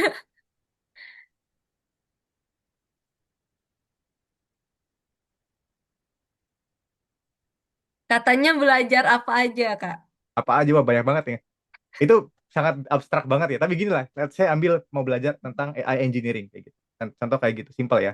Eh Pertama mungkin kita mau riset sendiri kan, belajar sendiri lah, cari di internet gitu kan, cari di YouTube video yang paling bagus, cari di pakai AI, minta saran mana yang paling bagus gitu kan, dapat dipelajarin, oh paham nih gitu kan. Nah, paham ya kan. Nah, satu nih ya, satu. Nah, kalau kata Dalai Lama ada 3 level, ada hearing, kayak sekedar dengerin aja, oh paham gitu kan. Ada listening, ada understanding gitu. Hmm. Mungkin kalau hearing tuh mungkin kayak sekedar dengerin, oh tahu gitu kan. Kalau listening tuh kayak udah bener-bener paham gitu. Oh, mulai-mulai kayak oh kayak gitu caranya. Nah, understanding tuh lebih deep lagi gitu. Kita bisa mengerjakannya dan kita bisa tahu, oh kalau aku bisa kayak gini, aku bisa kayak gini juga kayak gitu. Nah, cara prakteknya menurutku ya kalau yang lebih praktis ya adalah ya teman-teman cari aja materi yang teman-teman kira cocok buat teman-teman belajar. Satu, dua, jangan lupa dipraktekin. Praktek. Tiga, teman-teman tadi cari media atau cari kayak tempat di mana teman-teman bisa bertukar pikiran. Contoh misalnya eh, kalau ada meet up mungkin volunteer mau presentasi gitu. Aku harus belajar AI nih, aku mau present tentang cara bikin ini dengan AI misalnya. kayak gitu. Atau mungkin di kantor kayak ada biasanya kan ada sharing session gitu. Aku harus belajar AI ini di rumah gitu. Aku mau sharing session boleh enggak? Nah, kenapa itu penting sharing? Karena tadi ya, pengetahuan tuh kalau teman-teman belajar sendiri nggak bisa berkembang kalau nggak ditukar. Nah, mentor ataupun coach ataupun apapun itu sebenarnya adalah tadi ya, supaya ada feedback loop aja, supaya ada kayak pertukaran pikiran aja kayak gitu. Bedanya mungkin kalau mentor lebih personalized, mentornya tuh emang dia tuh dikasih insentif untuk membantu kamu gitu kan. Tapi kalau orang itu kan kadang ini ya, ya bisa random gitu. Dia mungkin suka berdebat, mungkin suka gimana. Tapi jangan takut, justru dengan diskusi itulah kita bisa menemukan ide-ide baru kita kayak gitu. Oke, mungkin ada pertanyaan lanjutan ya, guys. Atau Amara tadi yang bertanya ke Kak Puji, mungkin ada pertanyaan lanjutan. Kalau mau ngomong langsung di Zoom juga boleh. Ya, halo Kak. Ya, halo. Ya, aku mau tanya Kak, kan Kakak kan seorang senior software engineer ya Kak ya, kalau aku Ya, baca dari flyernya ya. ya. Nah, aku mau tanya Kak, kalau misalkan Kakak kan senior nih, kalau misalkan mau, misalkan Kakak sebagai user, mau nerima junior software engineering. Ah, ah. Nah, untuk technical testnya itu, Kakak lebih prefer dia live coding tanpa AI, atau dia coding dengan AI? Karena dari pengalaman aku coba-coba lamar kerja atau magang itu sekarang itu aku udah dapat dua technical testnya itu disuruh vibe coding ya, disuruh pakai AI. Tapi di satu sisi kita tahu ya kalau misalkan kadang-kadang orang tuh bilang kalau misalkan junior itu kayak selevel aku nih masih kuliah Ah. itu kita nggak boleh pakai nggak boleh throwback pakai AI dulu. Nah, apalagi kurikulum di kuliah itu masih ini ya, masih kayak old school lah, kayak misalkan mereka masih hafal sintaks. Sedangkan di luar itu di dunia kerja itu sekarang AI itu udah makin maju ya, kayak orang tuh sekarang bahkan yang nggak punya pengalaman coding, bahkan at least mereka bisa buat website gitu kan. Yang menurut kakak gimana gitu kak? Kalau misalkan kakak mau terima junior, kakak lebih prefer dia live coding ya tanpa AI, kayak misalkan kayak mereka dia harus tahu hafal sintaksnya, bla bla bla, atau enggak dia coding tapi pakai AI gitu. Right. Ya aku Oke. pengen tahu perspektif seorang kakak sebagai senior software engineer gitu kak. I see. Oke. Eh, Sebenarnya ini eh, pertanyaan berlapis ya. Berlapis. Pertama Ya. gini. Lapis pertama. Kalau nanya perspektif gitu kan. Kalau nanya perspektif. Sebenarnya perjawabannya sama ya selalu ya. It depends gitu kan. It depends. Kayak karena kalau senior sendiri itu di dalam suatu organisasi ya. Itu nggak punya apa ya. Nggak selalu punya say atau kayak eh, andil dalam keputusan, bisa aja perusahaannya punya policy berbeda kayak gitu. Tapi gini teman-teman yang mau aku jelasin di sini. Eh Kalau aku pribadi sebenarnya tergantung dari masalah yang mau perusahaan itu selesaikan gitu kan. Kalau aku pribadi sih aku lebih suka orang yang sebenarnya kayak smart gitu kan, kreatif kayak gitu, dan mentah nggak masalah gitu. Mentah tuh maksudnya ya dia pinter, smart gitu kan. Masih tapi masih mentah as in misalnya ya dia bisa lah ngerjain misalnya lead code dengan mantap gitu kan. Tapi masih mentah gitu, belum ada pengalaman. Itu sebenarnya sebagai senior nggak masalah karena yang penting adalah tadi ya teachable, sama dia punya brain power yang gede gitu buat eh, kreatif kayak gitu. Jadi sebenarnya nggak pribadi sih nggak ada masalah. Tapi di lapis sisi lain kalau ditanya gitu kan, melihat junior talent atau junior engineer mau masuk entering market kayak gitu, sebenarnya dua-duanya penting ya. Bukan berarti belajar sintaks tuh nggak penting kayak gitu. Kita juga kan belajar berhitung gitu kan. Tambah satu sama dengan dua gitu kan. Bukan berarti ada komputer kita nggak perlu ngitung gitu. Kadang penting banget perlu ngitung di kepala biar cepat gitu kan. Nah, saranku biasanya kalau buat untuk orang-orang yang eh, junior adalah ya tadi eh apa namanya? Pertama, tujuannya kan mau dapat senior junior role ya, ya kan? Terus kalau tujuannya itu dan memang harus mempersiapkan untuk vibe coding challenge, ya mungkin so be it gitu. Mungkin itu adalah bagian caranya kayak gitu. Jadi ada dua hal ya. Ada kita di interview, kalau kita di interview itu kita melakukan performance kayak kita tuh lagi di panggung gitu kita. Ada the real you gitu. The real you tuh bukan yang di interview, tapi yang aslinya. Kalau menurutku, kalau misalnya mau keterima, ya udah kita mainin gamenya gitu. Jadi ingat ya, everything is about game. Gitu. Gamenya apa? Gamenya adalah lolos interview. Ya udah kita mainin gamenya.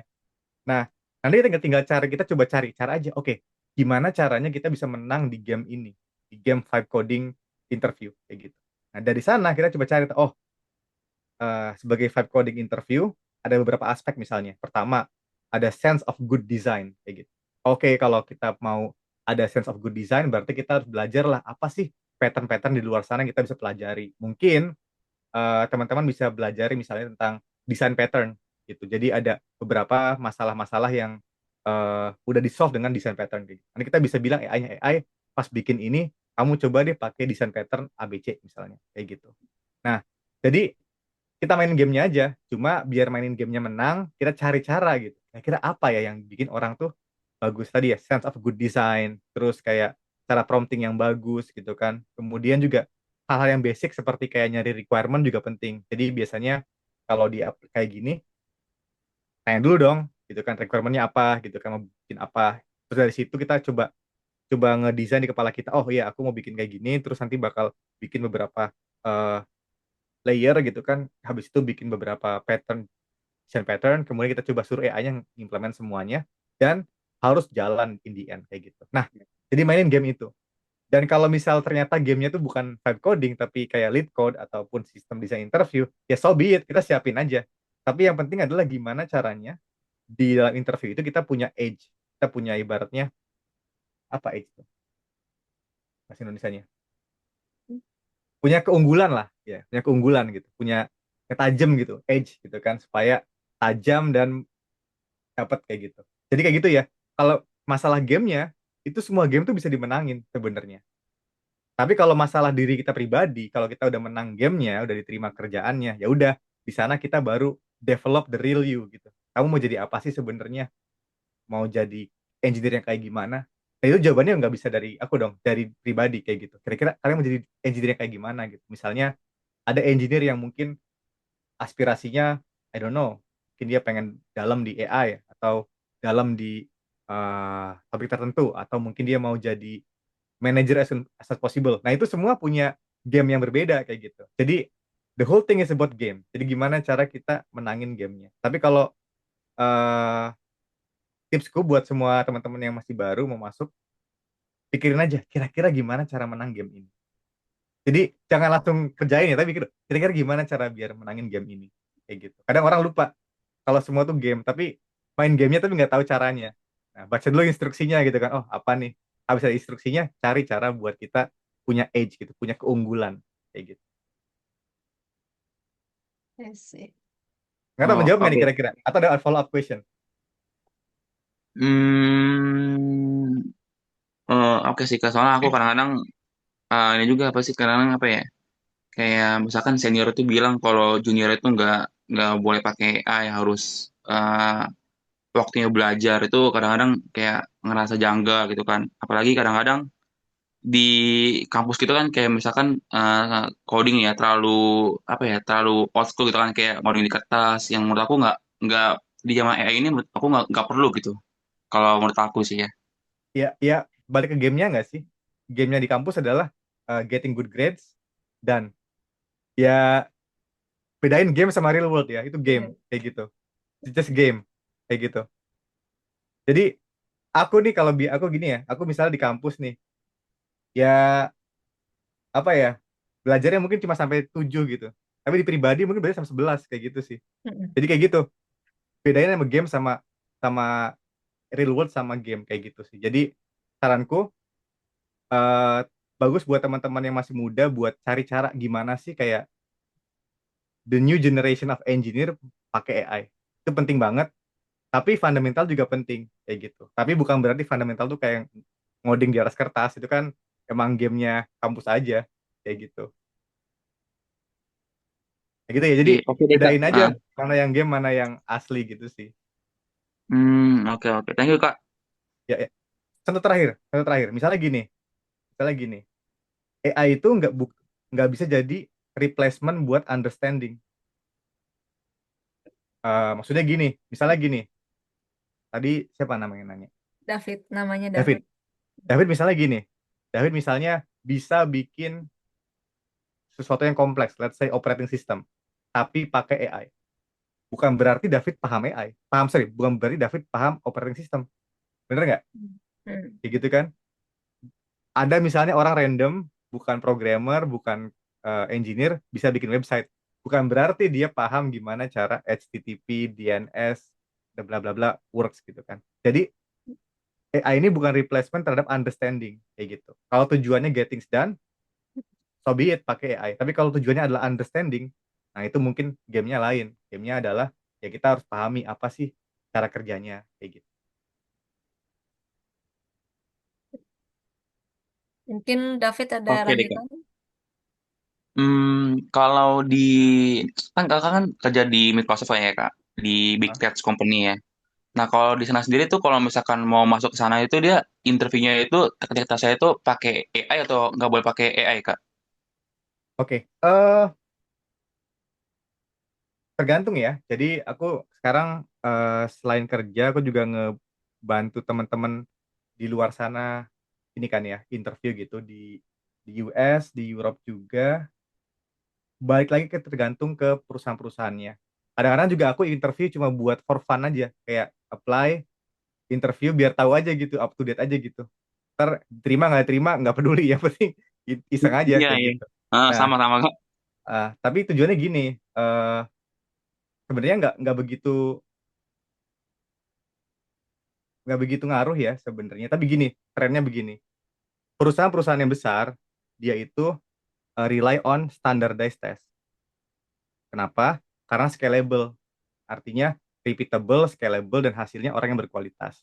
Makanya big tech itu di luar sana masih rely on standar ya.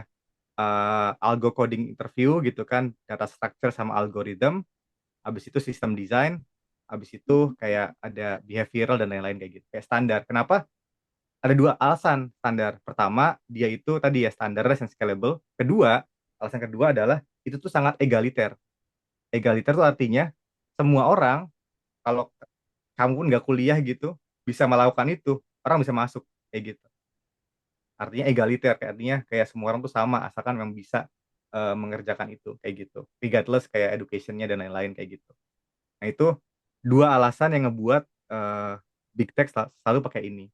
Tapi memang baru-baru ini ada beberapa perusahaan yang kayak Meta gitu, dia mulai pakai AI. Jadi kayak bikin aplikasi yang medium size pakai AI kayak gitu. Dan itu nggak masalah. Dan itu cuma tergantung balik lagi ke dalam apa namanya eh, ap- perusahaannya apa kayak gitu sih. Nah kalau misalnya mau tertarik kayak gini sebenarnya ada banyak ya trik-trik yang bisa dipakai kayak gitu. Mungkin teman-teman juga punya triknya sendiri kayak misalnya eh, cari di Glassdoor gitu apa aja interviewnya, coba dibaca-baca. Dan itu kan balik lagi ya, itu adalah game. Semua game pasti ada rule-nya, ada instruksinya. Nah tinggal kita cari aja kira-kira kartu as kita tuh apa gitu, kayak gitu, kayak gitu. Jadi gitu sih mungkin sharing-sharingnya. Iya, oke Kak. Thank you Kak jawabannya. Ya. Oke, thank you David untuk pertanyaannya. By the way Kak, jadi dari yang sebelum tadi yang titip pertanyaan ke aku, dia ada pertanyaan lanjutannya. Ah, Oke, aku sambil bacain ya Kak. Apakah berarti bertukar pikiran itu jadi how to connecting the dot yang efisien ya Kak? Kadang udah paham satu dua hal, tapi suka burem pas di connecting the dotnya. Berasa hal yang udah dipelajari tadi jadi sia-sia. iya. Gimana ya? Eh, Hmm. ada dua hal sebenarnya kayak gitu. eh Ya bener sih, bertukar pikiran tuh cara buat kita ibaratnya apa ya, ngetes gitu. Bener nggak sih kita paham kayak gitu? Itu benar juga banget. Cara lain mungkin menulis kayak gitu. Karena kalau teman-teman udah mencoba menulis, kelihatan banget tulisan mana yang kayak ibaratnya loncat kayak gitu. Kayak misalnya harusnya A to B, B to C. Ada orang yang mungkin kalau misal masih berantakan, tulisannya bakal A langsung D gitu. Kayak BC-nya kelewat kayak gitu. Nah, jadi menulis terus bertukar pikiran cara buat kita itu diuji gitu, diuji ini kita. Kalau misalnya introvert gimana misalnya? Banyak caranya. Ya. Contoh misal bikin aja video jelasin di YouTube misalnya upload kayak gitu. Eh Kalian bakal surprise, bakal amazed banyak banget. Ini kameraku mati ya. Anyway, Iya Kak, kameranya mati. oke, bentar ya. Kalau Kakak Beresin dulu. aman. eh Banyak banget kalian bakal amazed. Ini forget. Banyak orang yang mungkin punya kebutuhan yang akan hal yang sama. Contoh ya, aku tuh kadang bikin YouTube video simple-simple aja. Misal eh, dulu pernah bikin apa ya? Ini cara misalnya bikin estimasi di Jira misalnya gitu kan. Awalnya dari pertanyaan teman doang, gimana cara bikin ini? Oh ternyata kayaknya ini worth deh buat dibikin video. Terus dibikin video ternyata banyak orang yang suka gitu. Nah jadi dari situ kita bisa dapat apa ya, cara buat bertukar pikiran dengan cara lain, kayak menulis, bikin video kayak gitu. Sekarang jadi hal yang sangat apa ya, lumrah kayak gitu dilakukan, dan itu juga bisa memvalidasi gitu yang kita tulis tuh orang paham nggak, orang suka atau enggak kayak gitu. Jadi kayak gitu aja sih sebenarnya, kayak gitu. Nah kalau nggak punya media lain gimana ya, tadi coba cari meet up, coba cari kayak gini-gini nih, meet up kayak gini, coba cari-cari apa namanya, media-media lain gitu. Atau mungkin dulu waktu aku awal-awal aku suka jadi speaker di conference gitu, kayak PyCon Indonesia, aku sering ngisi tiap bulan Desember kalau nggak salah. Eh Kayak gitu, jadi sekedar kayak ngetes pemahaman kita kayak gitu. I see.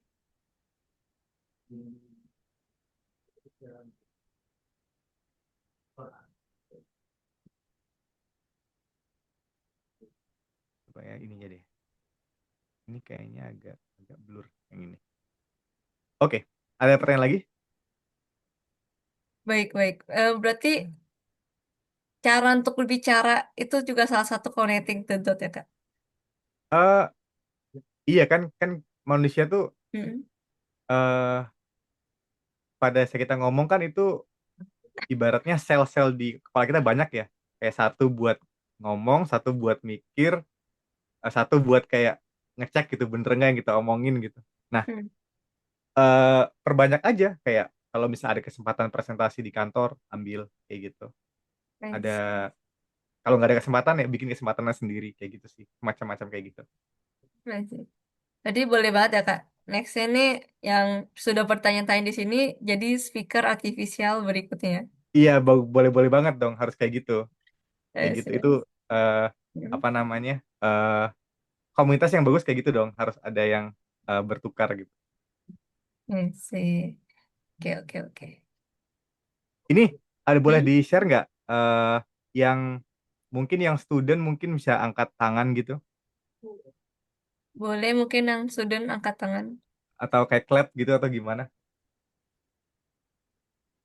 Oh, Wah. satu, dua, tiga. Yang udah berpengalaman mungkin, tapi di bawah 2 tahun. Yang Sekarang sudah gantian yang, berpengalaman di bawah 2 tahun ya. iya di Itu bawah 2 tahun. termasuk kayak magang pas kuliah tuh termasuk pengalaman atau nggak sih Kak? eh Termasuk, tapi mungkin ini aku di konteks ini Hmm? setelah kuliah, ada I satu ya, see. satu dua gitu. Oke, yang udah lebih dari itu pengalamannya mungkin lebih banyak. Kebetulan di sini kebanyakan student sih Kak memang. Student ya, oke, berarti masih Iya. baru. Ya, Hmm. teman-teman lagi dihadapin ini ya, berarti apa, semacam challenge yang lumayan gede, karena setelah AI ini banyak banget hal yang berubah. Tapi banyak juga ini banyak juga kesempatannya juga kayak gitu. Nih ada Arya Gunawan, fresh graduate nih kakak gitu. Oke, fresh graduate, nggak apa. Oke, ada pertanyaan lagi mungkin? Belum ada lagi sih, Kak. Mungkin Belum ada boleh ya. yang lain kalau ada pertanyaan. Oke, kalau nggak ada mungkin kita coba tanya nih. Kalau challenge kalian apa sih sejauh ini kayak gitu dalam bentuk karir atau di pekerjaan kayak gitu? Mungkin bisa sharing-sharing. Challenge dalam karir ya, Kak. Iya.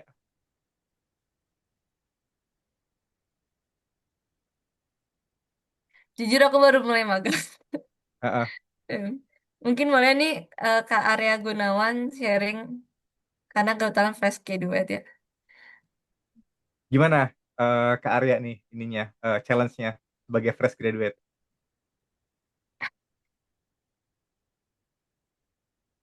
Atau boleh Andaru suka cerita ke saya Kak, susah mencari lapangan pekerjaan.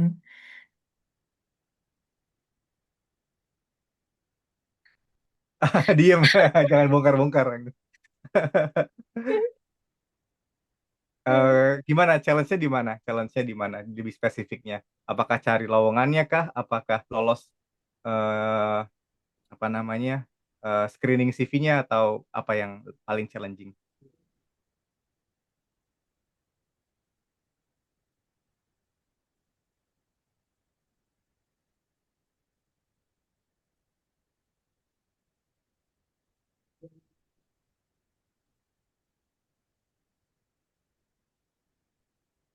Oh, lagi membiasakan nggak pakai AI dulu. I see, I see. Ini sama sih kakak ya. Tadi kan kakak sempat mention ya. Mau down aja atau mau understanding kan.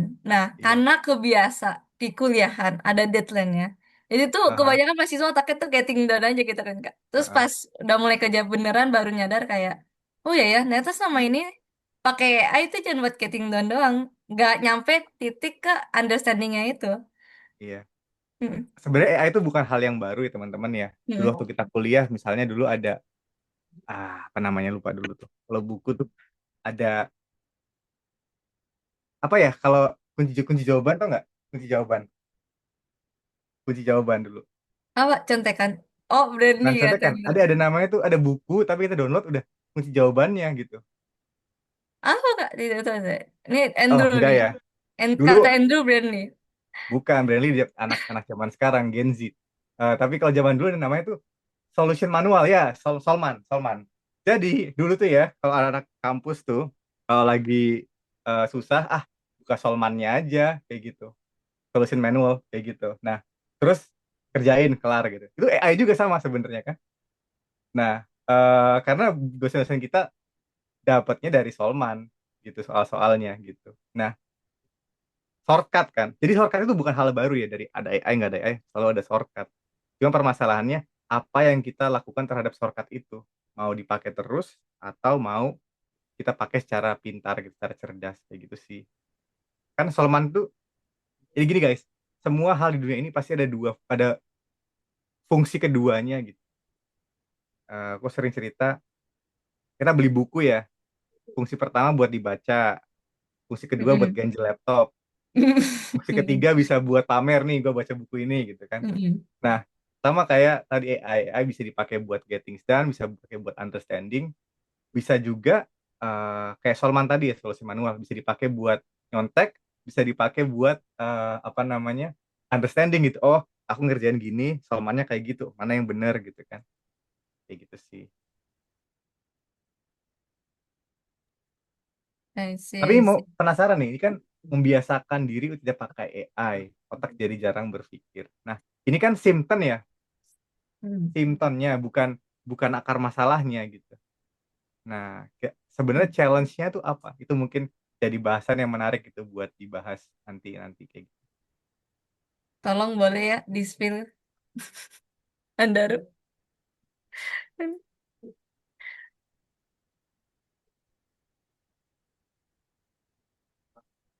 Apa ya? Oke.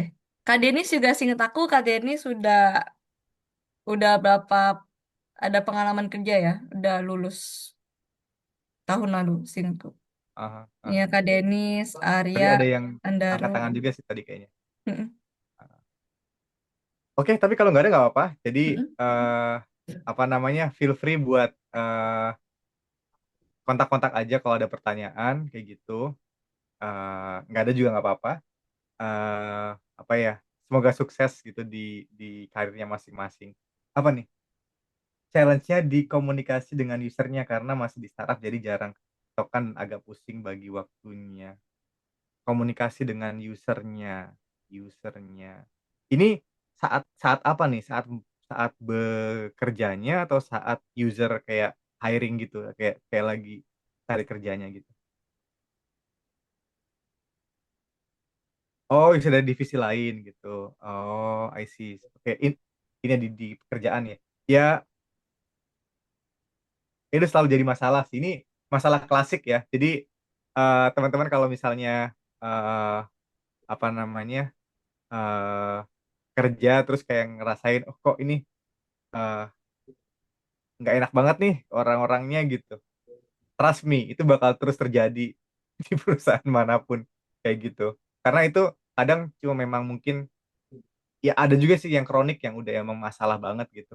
Tapi ada juga yang mungkin cuma ya kita belum nemu aja cara ngomong sama cara pendekatan yang pas buat usernya kayak gitu. Karena kalian bakal amazed nanti kalau udah berpengalaman lama, orang-orang tuh nggak semuanya tahu yang kita tahu gitu. Kayak kita misalnya tahu gitu eh, komputer gitu kan, program cara kerjanya seperti apa, tapi kalian bakal amazed banyak orang-orang yang nggak tahu di luar sana. Aku udah pernah denger cerita katanya, di mana sih cloud itu? Apakah di awan beneran? Kan ada cloud computing, di mana sih disimpan di cloud tuh? Di awan, literally di cloud gitu. Kan nggak juga. Jadi ada orang yang Mm-mm. kira yang sampai segitunya dia awamnya, dia kira cloud itu literally cloud di awan gitu. Mm-mm. Nah, jadi kayak bakal amazed dan kita harus bisa coba apa ya istilahnya, adjust gitu komunikasi kita. Oh, apa sih yang kita butuhkan? Tapi ya tadi ya balik lagi, masalahnya apa? Dari masalah itu kita bisa bisa turunin gitu. Kira-kira langkah-langkah apa yang bisa kita coba kayak gitu. I see.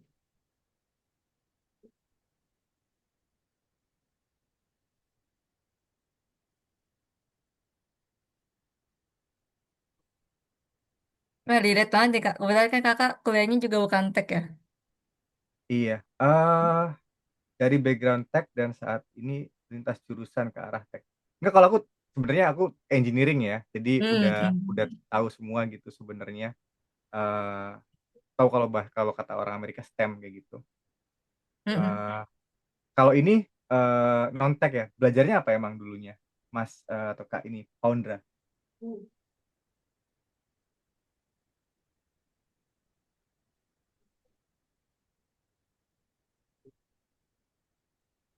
Nggak ada. Oke. Sambil sambil sambil dijawab ya.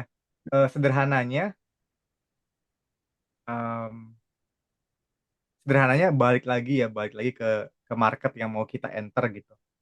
Jadi gini,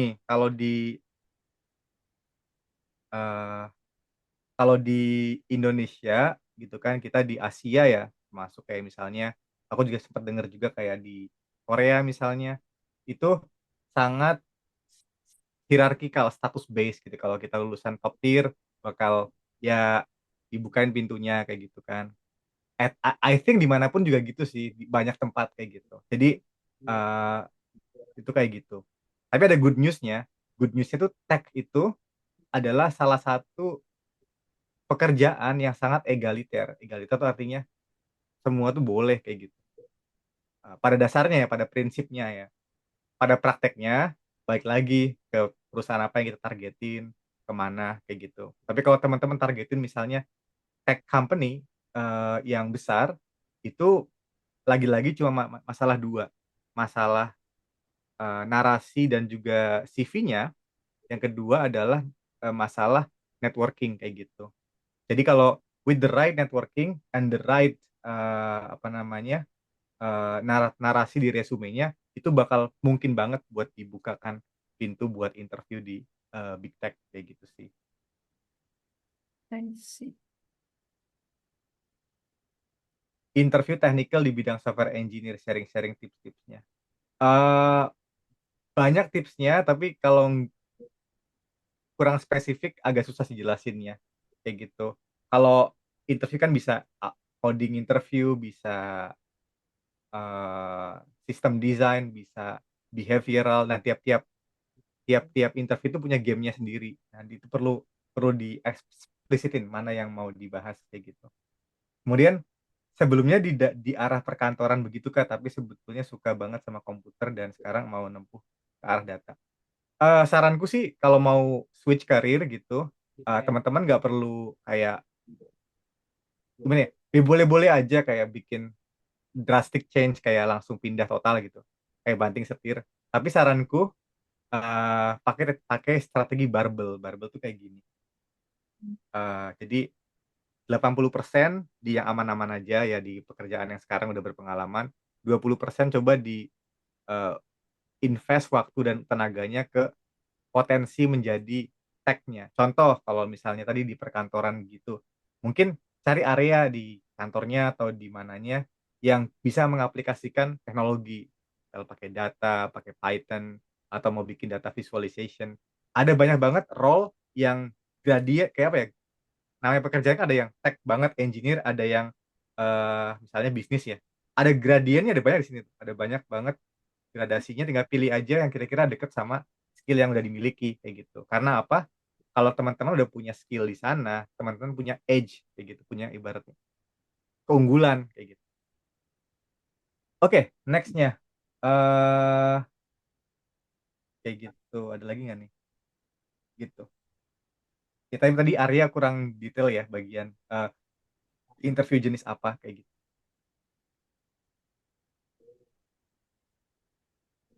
Ini Kak, aku ada pertanyaan random Kak. Ah, ah, Yang tanya banget nih Kak. Sekarang kan belum ada ya AI yang khusus buat pajak. iya. Nah, jadi menurut Kakak ketika orang bajak, dia beneran dari kuliah jurusan pajak, terus kerjanya pajak, terus tertarik AI, terus mau ke AI, Hmm? justru malah kayak yang beliau ini nggak sih yang justru susah sangat dicari gitu. Karena dia yang menjembatani kedua itu. Iya, Ini. betul banget. Betul banget. Kayak di masa depan tuh, jadi gini guys, ini pengalaman ya. Di aku di Belanda, eh di Belanda itu, aku nggak tahu di perusahaan yang lain ya, tapi di perusahaan yang pernah kerja di sini, analis biasa gitu, itu semua pada bisa coding semua, kayak gitu.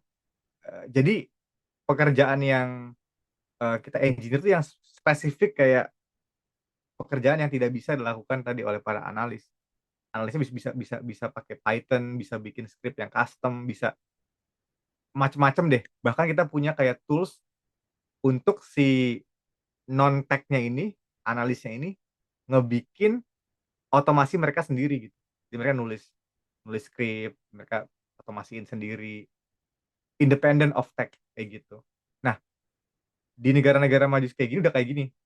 Dan trennya makin lama udah bukan kayak gitu. Orang-orang yang kerjanya belajarnya mungkin di law, di accounting, di tax, dia udah bisa pakai AI kayak gitu. Jadi ibaratnya kalau Steve Jobs kan bikin komputer ke orang-orang biasa. Nah, sekarang nih OpenAI, Anthropic dan lain-lain, dia membawa AI kepada orang-orang biasa, ngebawa semua teknologi programmer ke orang-orang biasa. Jadi semua orang punya programmernya pribadi mereka sendiri, kayak gitu.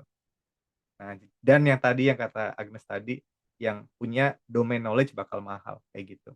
Aku pribadi sebagai engineer juga berusaha mahamin bukan bukan codingnya, bukan teknya lagi, tapi apa sih industrinya. Misalnya aku sekarang fokusnya di bagian marketing dan e-commerce ya. Jadi fokus ke sana kayak gitu.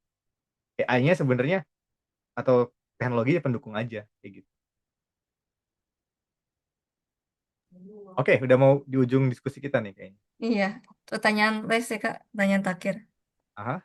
Masih rekomen nggak Kak untuk mahasiswa baru ambil jurusan informatika? Um, uh, Depends ya.